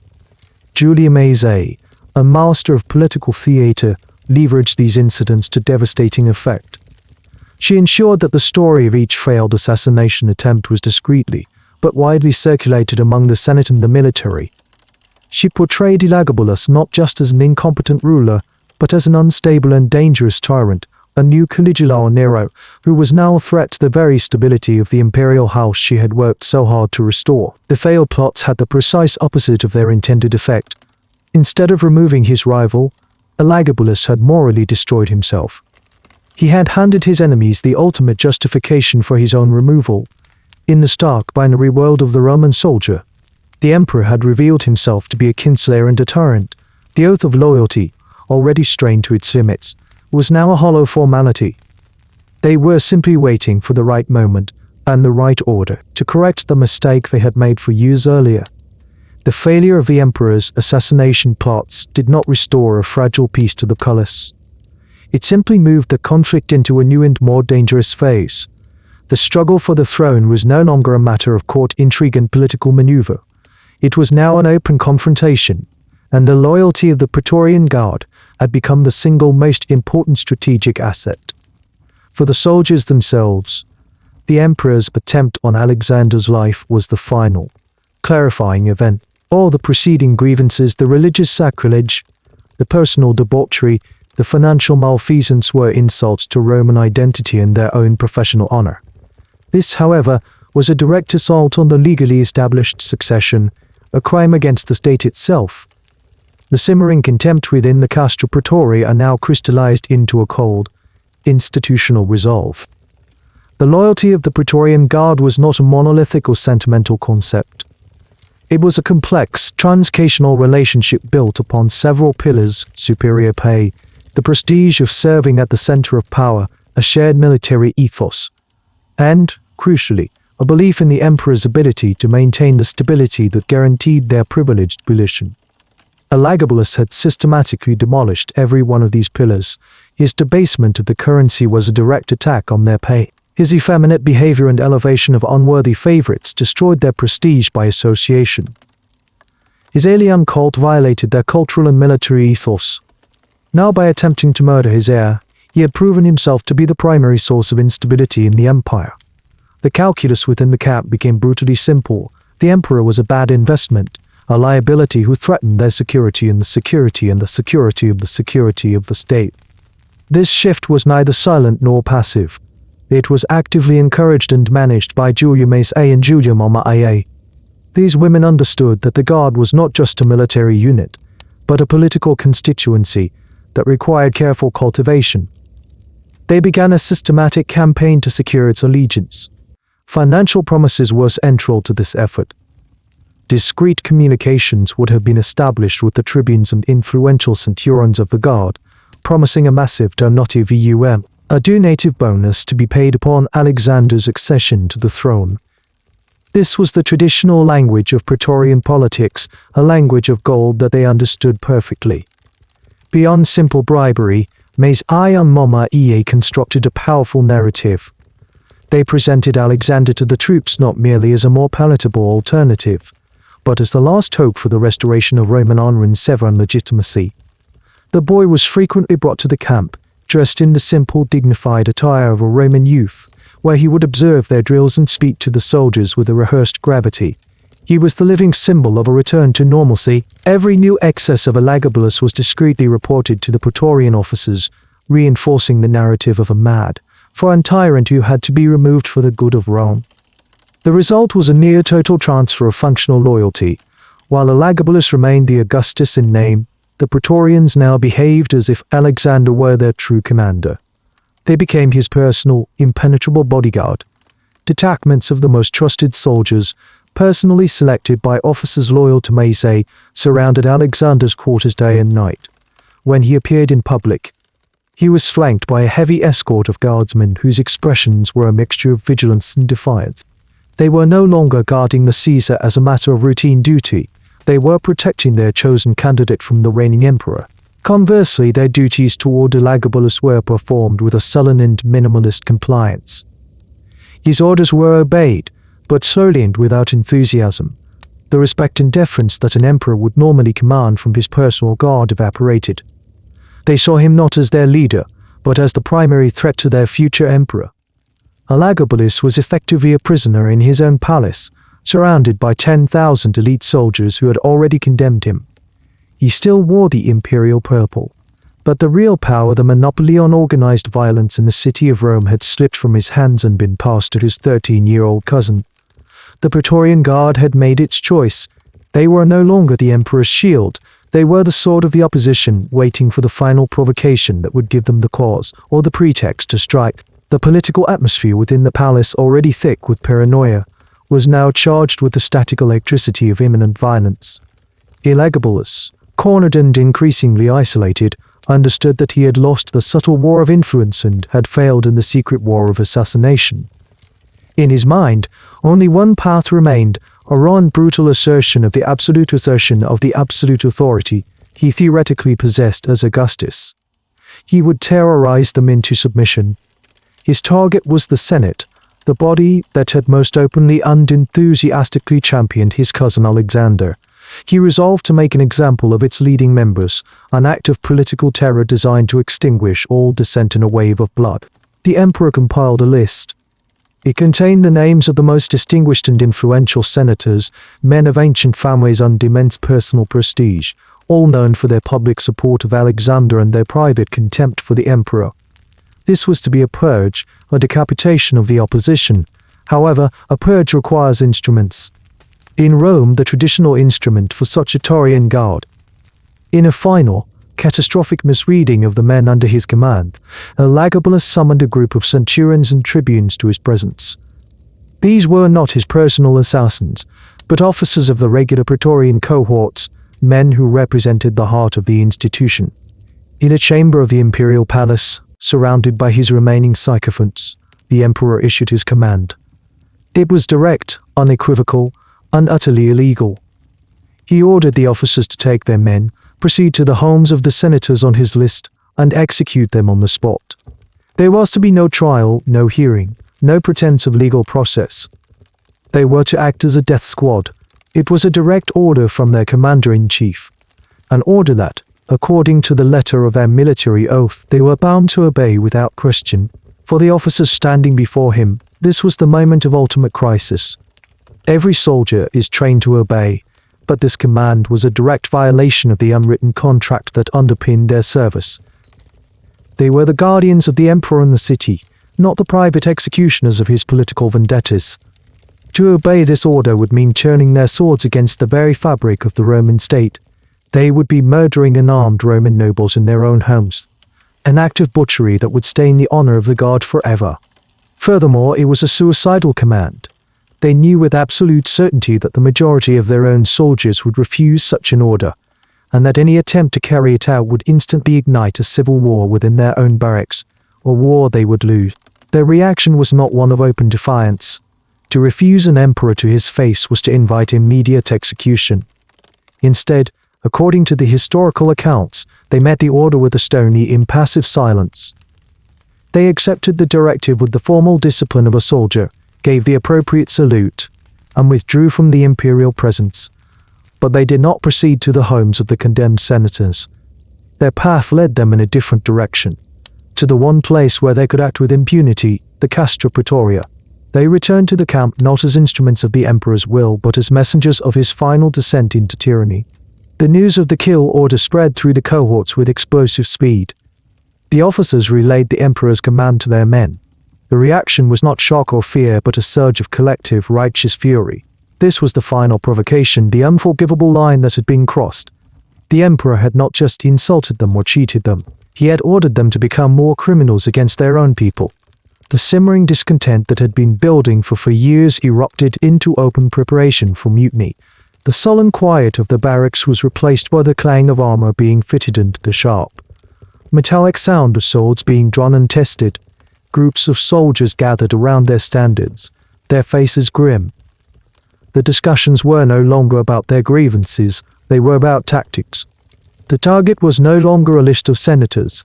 It was the emperor himself, his mother Julia Soae, Amias, and his entire corrupt inner circle Heracles Comasión, and the rest.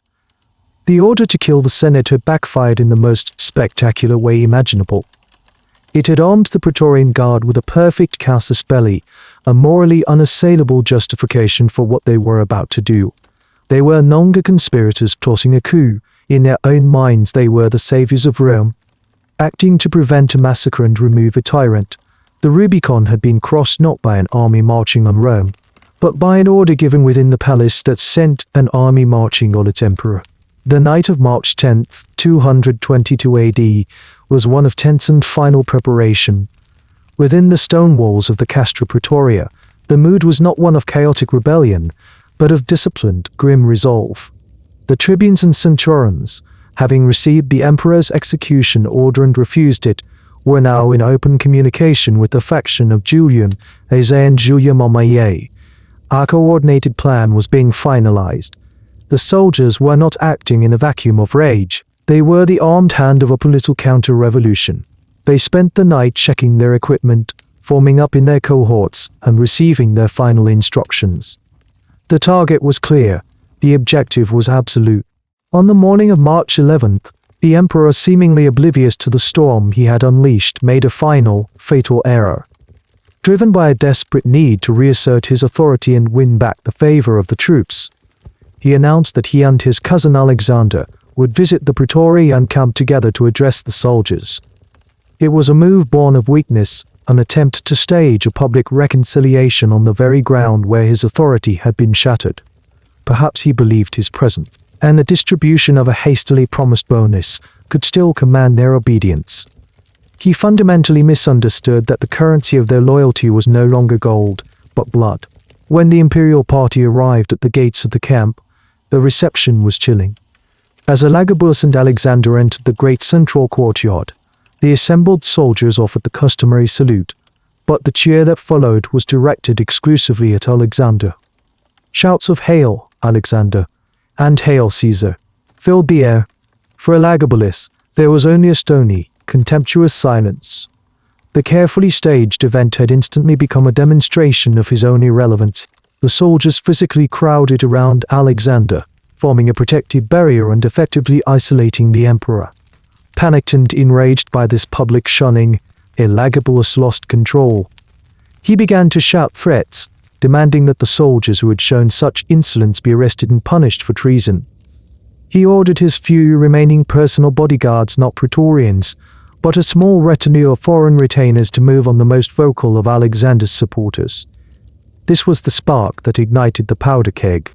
The sight of the emperor's foreign guards attempting to arrest their comrades was an intolerable insult to the Praetorians' corporate honor. The carefully managed plan for a controlled coup instantly dissolved into a spontaneous eruption of violence. A roar of fury went up from the assembled cohorts. The silent hostility of the past forth in a single, unified act of mutiny. The Praetorians drew their swords. The emperor's handful of personal guards were overwhelmed and cut down in seconds. The courtyard of the Castra Praetoria descended into chaos. Elagabalus, realizing his life was now in immediate danger, turned and fled. His mother, Julia Soamias, who had accompanied him to the camp, fled with him. Their bloodlust, now fully aroused, gave chase. Alexander was swiftly and carefully escorted away to a secure location by a detachment of loyal guards under the direction of Julia Mazae's officers. He was the future, the present was a matter of bloody resolution. The mutiny was now absolute. There was no turning back. The soldiers, acting as a single, furious organism, fanned out from the courtyard. Their first targets were the remaining members of the emperor's inner circle who had been foolish enough to enter the camp with him. Heracles, the emperor's husband, and other prominent favorites were hunted down and killed on the spot. The Praetorian prefect, Comazion, a man despised for his low birth and corruption, was seized. The soldiers, now a vengeful mob, had tasted blood. Their primary objective, however, was still at large. The emperor and his mother had managed to escape the initial wave of violence and were seeking refuge somewhere within the sprawling complex of the camp or the adjoining palace grounds. The mutiny had become a hunt. The elite soldiers of the empire, men trained to protect the emperor's life, were now systematically stalking him, their drawn swords promising not protection, but a brutal and summary execution. The initial, chaotic phase of the mutiny within the Praetorian camp was brief and brutally efficient. With the emperor's favorites eliminated and Alexander secured, the collective rage of the cohorts coalesced into a singular, methodical purpose. This was no longer a riot, it was a military operation. The tribunes and centurions restored a semblance of order, not to halt the rebellion, but to direct it. Squads were formed, sectors were assigned, and a cordon was established around the camp's perimeter to ensure their primary quarry could not slip away into the city. The hunt for the emperor had begun in earnest. The most logical direction of flight was towards the adjacent imperial palace on the Palatine Hill. It was a sprawling labyrinth of courtyards, state apartments, private chambers, and service corridors, a fortress that had now become a potential prison. The Praetorians moved with a chilling professionalism, transitioning seamlessly from their role as the palace's guardians to its invaders. The sentries at the gates, who were their own comrades, simply stepped aside, melting into the advancing force. Cohorts that had once marched in ceremonial parades now advanced through the opulent halls at a grim, tactical pace, their hobnail-led sandals echoing on the marble floors. The atmosphere inside the palace was one of absolute terror. The sounds of the uprising in nearby camp would have carried clearly, sowing panic long before the first soldiers breached the gates. The normal, bustling life of the imperial residence had ceased. Corridors that were usually filled with senators, petitioners, and liveried servants were now eerily empty. Palace staff, from the highest-ranking chamberlains to the lowest-ranking slaves, had either fled or were hiding in storage rooms and cellars, praying to be overlooked by the rampaging soldiers. The silence was punctuated only by the heavy tread of the Praetorians and the sound of them methodically breaching locked doors. The search was systematic. One group of soldiers secured the public wings of the palace, the audience chambers, the basilicas, the libraries, while others moved into the private residential areas. They swept through the lavishly decorated rooms, their eyes scanning for any sign of the fugitives. Silk curtains were torn aside, ornate chests were thrown open, and tapestries were pulled from the walls.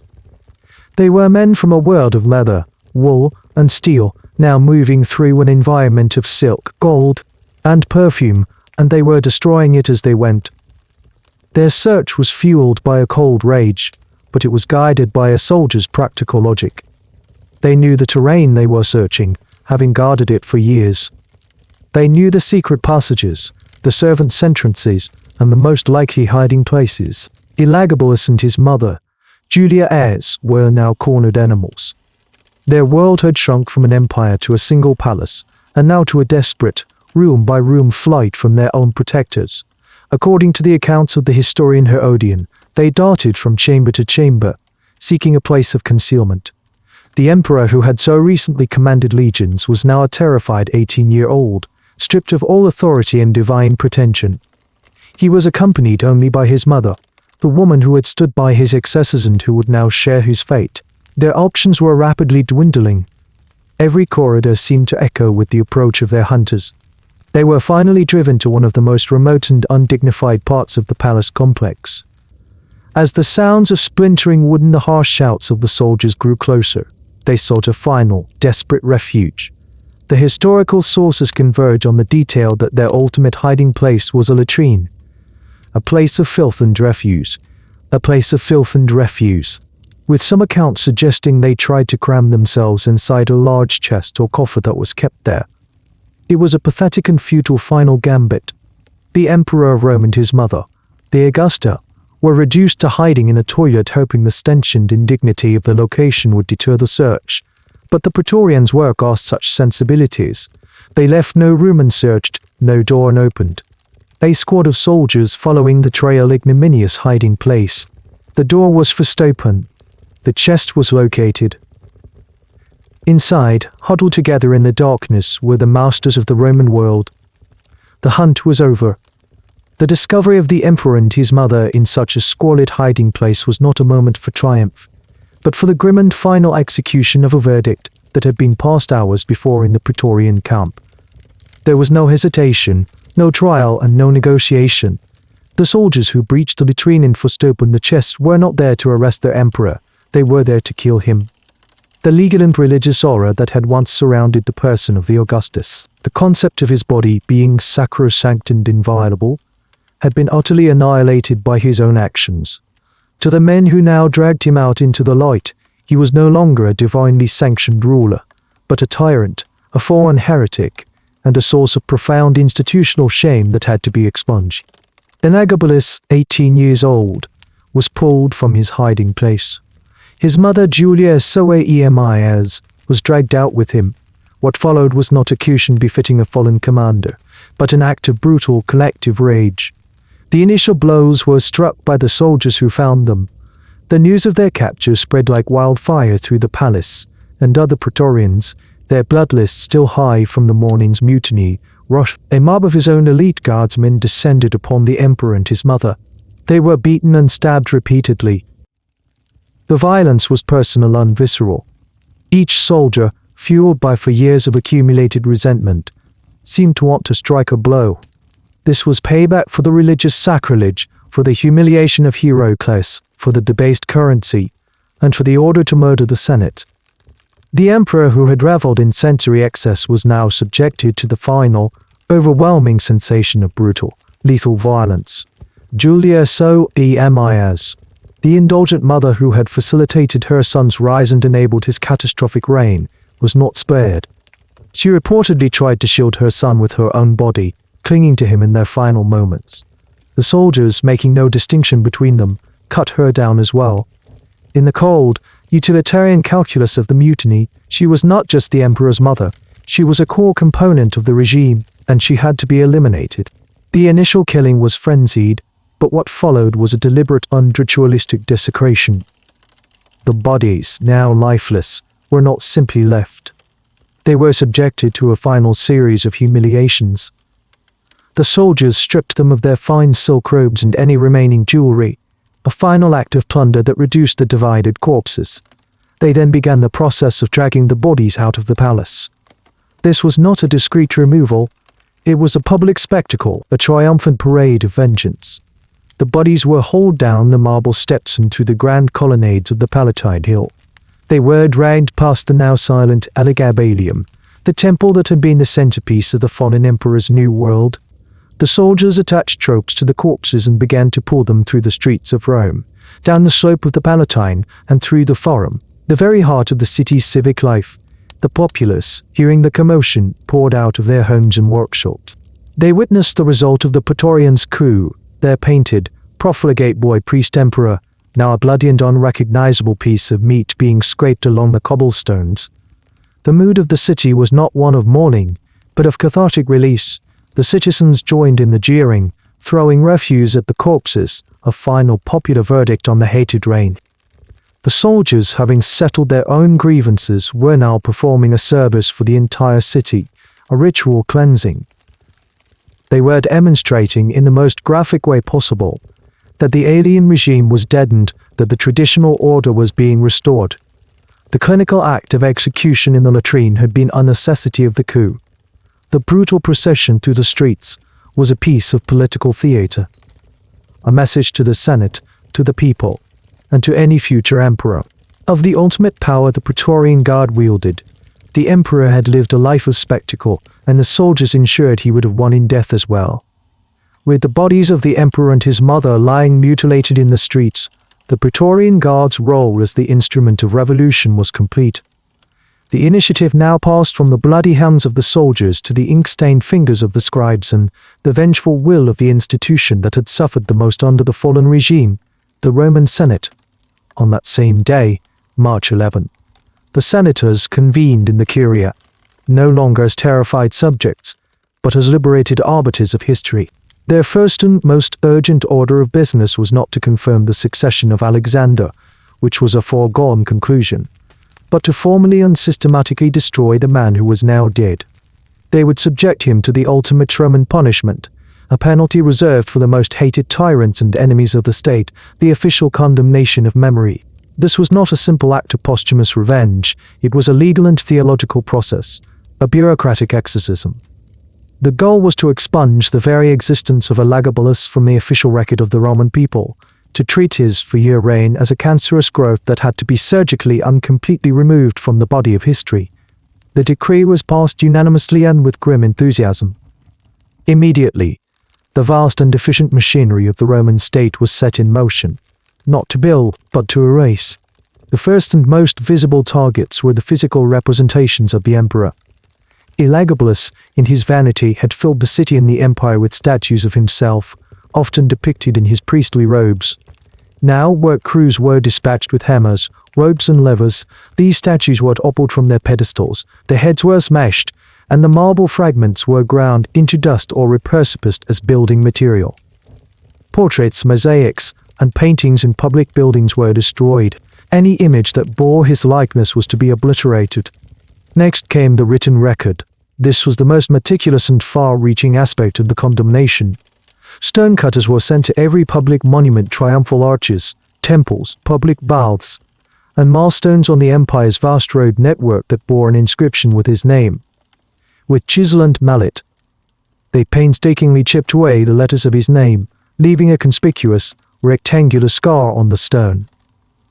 He had styled himself Antonius, a name sacred to the Romans, and it was this usurped name that was most viciously targeted for removal.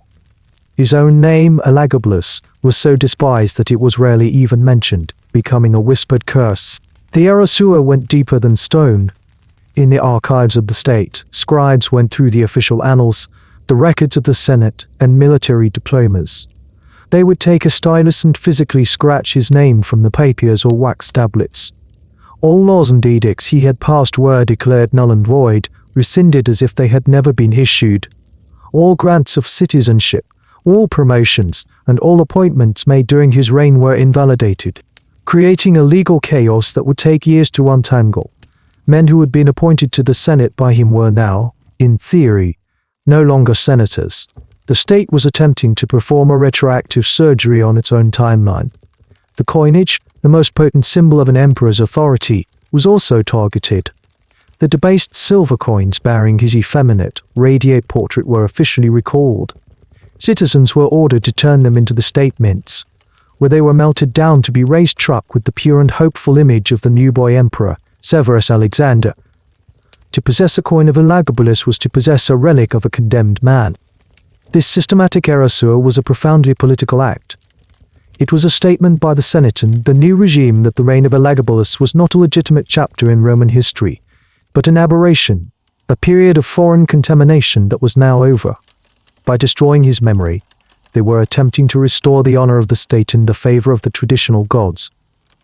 It was a ritual purification on an imperial scale.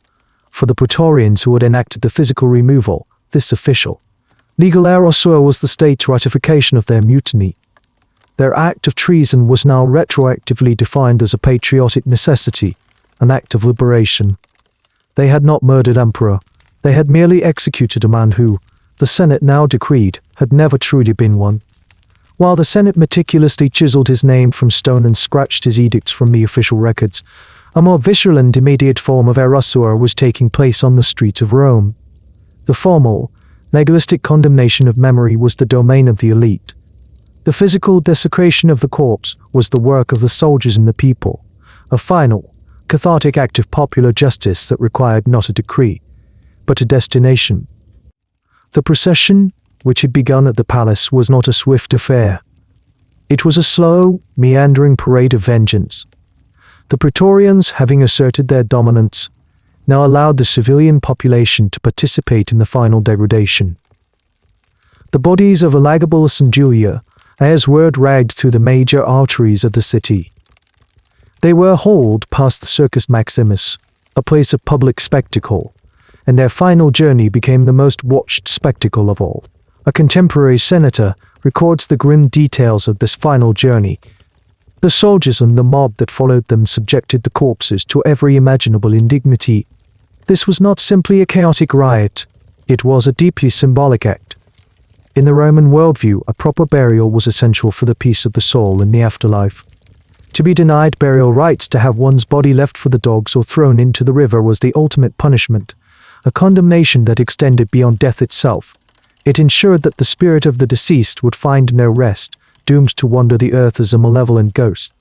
By dragging the emperor's body through the city and consigning it to the river, the people of Rome were performing a ritual of damnation, ensuring that his ghost would never haunt the city he had so thoroughly defiled. The final destination was the Aemilia N Bridge, one of the main crossings over the Tiber.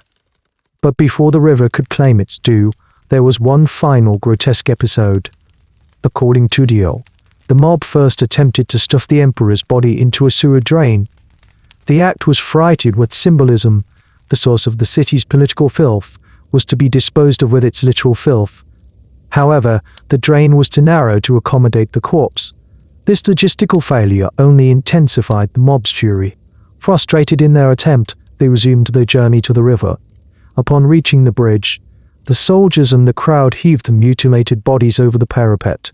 There was no ceremony, no final words, just the unceremonious splash as the remains of the emperor and his mother hit the murky, flowing water. The Tiber was the city's great artery, but it was also its sewer, carrying away the refuse of 1 million people. It was the traditional disposal site for the bodies of the most despised criminals and enemies of the state. The notorious Praetorian prefect Sionis, after his execution under Tiberius, had met the same fate. To be thrown into the Tiber was to be officially categorized as refuse, a piece of human garbage to be washed away from the city and forgotten. As the current took the bodies, a collective sense of closure would have descended upon the crowd. The physical presence of the tyrant was gone. The stain, they hoped, was being washed away. The soldiers, their work now really finished, began to disperse, returning to the discipline of their barracks. The civilians, their rage spent, drifted back to their homes and workshops. A strange quiet would have fallen over the city, the silence that follows a great and violent storm. The sky had been cleansed of its alien sun. The palace had been purged of its corrupt master. The streets had been ritually purified by the passage of his desecrated corpse. With the Tiber having claimed its own, the bloody work of the 11th of March was done. All that remained was to formalize the new reality and swear allegiance to the boy emperor who now waited, safe and silent, to inherit the world his cousin had just lost. The visceral catharsis on the banks of the Tiber gave way to the cold necessities of statecraft. The violence had created a power vacuum, and Roman politics, like nature, abhors it. With the tyrant disposed of, the instruments of his removal, the Praetorian Guard now transitioned from their role as executioners to their traditional and most consequential function, that of kingmakers. The focal point of all activity in the city shifted from the desecrated corpse in the river to the protected person of the 13-year-old boy in whose name the coup had been staged. The first and most critical act of the new era took place within the fortified walls of the Castra Praetoria. Severus Alexander, now the sole surviving male of the imperial line, was formally presented to the assembled cohorts. This was no mere introduction, it was a transaction. He was acclaimed as Imperator under Augustus by the thunderous shouts of the same men who had just butchered his predecessor. In return for this acclamation, a massive donative was promised by Julia Maze, its payment guaranteed by the full weight of the imperial treasury she now effectively controlled. This was the Praetorians' price for their treason, the fee for installing an emperor, and the foundation upon which the new reign was built. The oath of allegiance was sworn, and the coup was sanctified by the military force that now held a complete monopoly on power. With the army's backing secured, the process of legal ratification could begin. A delegation of Praetorian officers and senators escorted Alexander to the Curia. The Senate, which only the day before had been marked for slaughter, now convened in an atmosphere of jubilant relief. They moved with desperate speed to legitimize the new reality. They enthusiastically conferred upon Alexander all the traditional imperial titles and powers: Augustus, Pater Patria, Father of the Fatherland, and Pontifex Maximus, Chief Priest. Every honor they could bestow was heaped upon the boy, a public demonstration of their gratitude and their hope for a return to tradition. The damnatio memoriae against Elagabalus was formally decreed, and the new emperor's reign was legally backdated to the moment of his predecessor's death. It was immediately apparent to all, however, that the 13-year-old Augustus would not be ruling in his own right. The true power resided with the two imperial women who had orchestrated the entire transition. A new regency was formed, but one starkly different from the previous one. Julia Maze, the aged and experienced matriarch, remained the ultimate authority, the shrewd political strategist who managed the high-level affairs of state. But the dominant public figure and the direct guardian of the new emperor was his mother, Julia Mama Ea. Unlike her sister Soaemias, who had indulged her son's vices, Mama Ea was known for her strictness, her probity, and her deep respect for Roman tradition. The new administration's first priority was a systematic and highly visible reversal of every policy associated with the previous reign. This was a project of restoration designed to heal the wounds inflicted upon the Roman state. The first to go was the foreign cult. The sacred black stone of Elagabalus, along with the captured statue of Urania, was unceremoniously packed up and shipped back to Emesa. The Elagabalium on the Palatine was rededicted to Jupiter the Avenger. The sacred relics that had been stolen from their ancient shrines, the fire of Vesta, the Palladium, the sacred shields, were returned in solemn processions, a public act of apology to the traditional gods of Rome. Next came the administrative purge. The unworthy favorites of Elagabalus who had survived the initial massacre were swiftly dismissed from their posts. A new advisory council of 16 respected senators was formed to guide the young emperor. Experienced generals and competent administrators were recalled from exile or retirement and reappointed to the positions from which they had been unjustly removed. The cursus honorum was restored as the primary path to advancement. Merit and experience once again became the criteria for public office. Finally, the social and moral tone of the court was recalibrated. The notorious Senate column of women was abolished. The emperor himself was placed under the tutelage of the most respected scholars and jurists of the day. His public appearances were carefully managed to project an image of modesty, sobriety, and youthful dignity.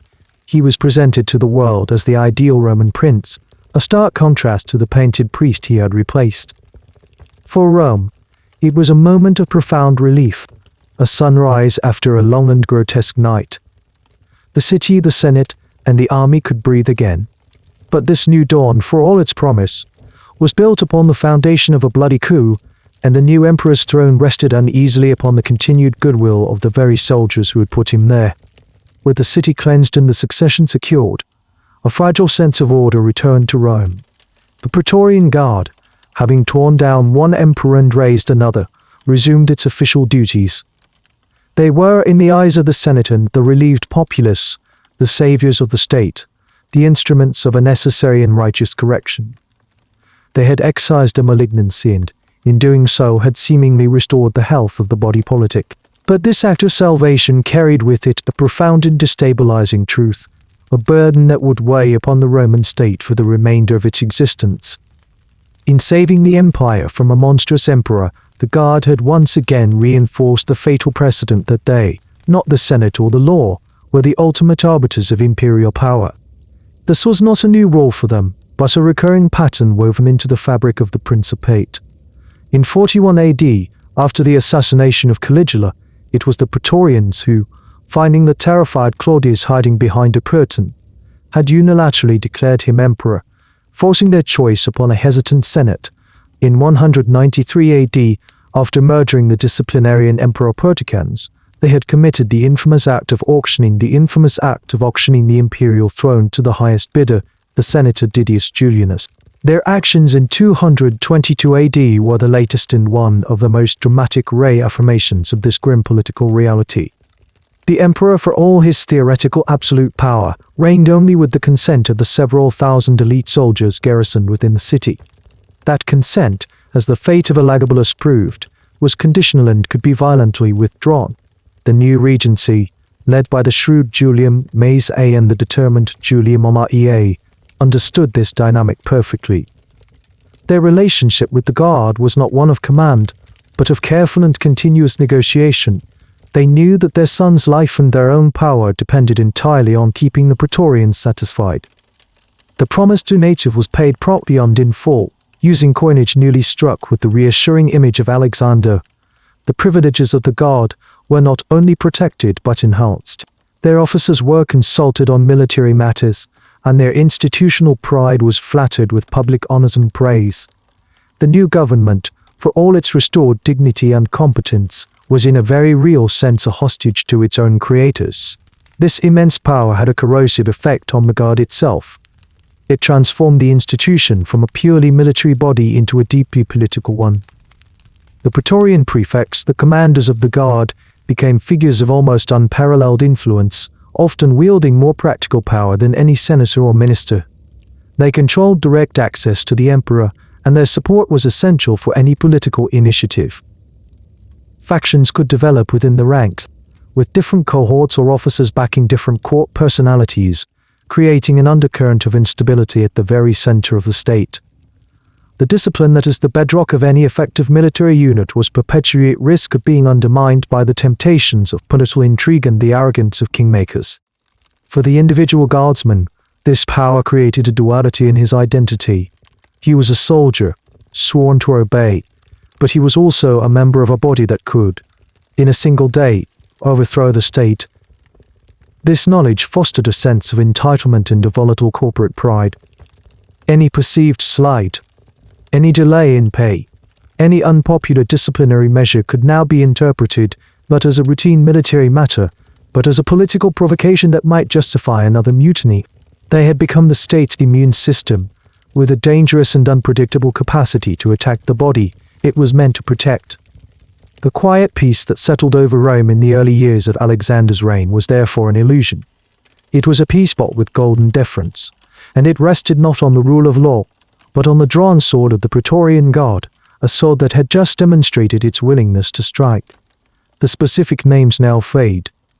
Elagabalus, Alexander, Maze, so Ayamiads.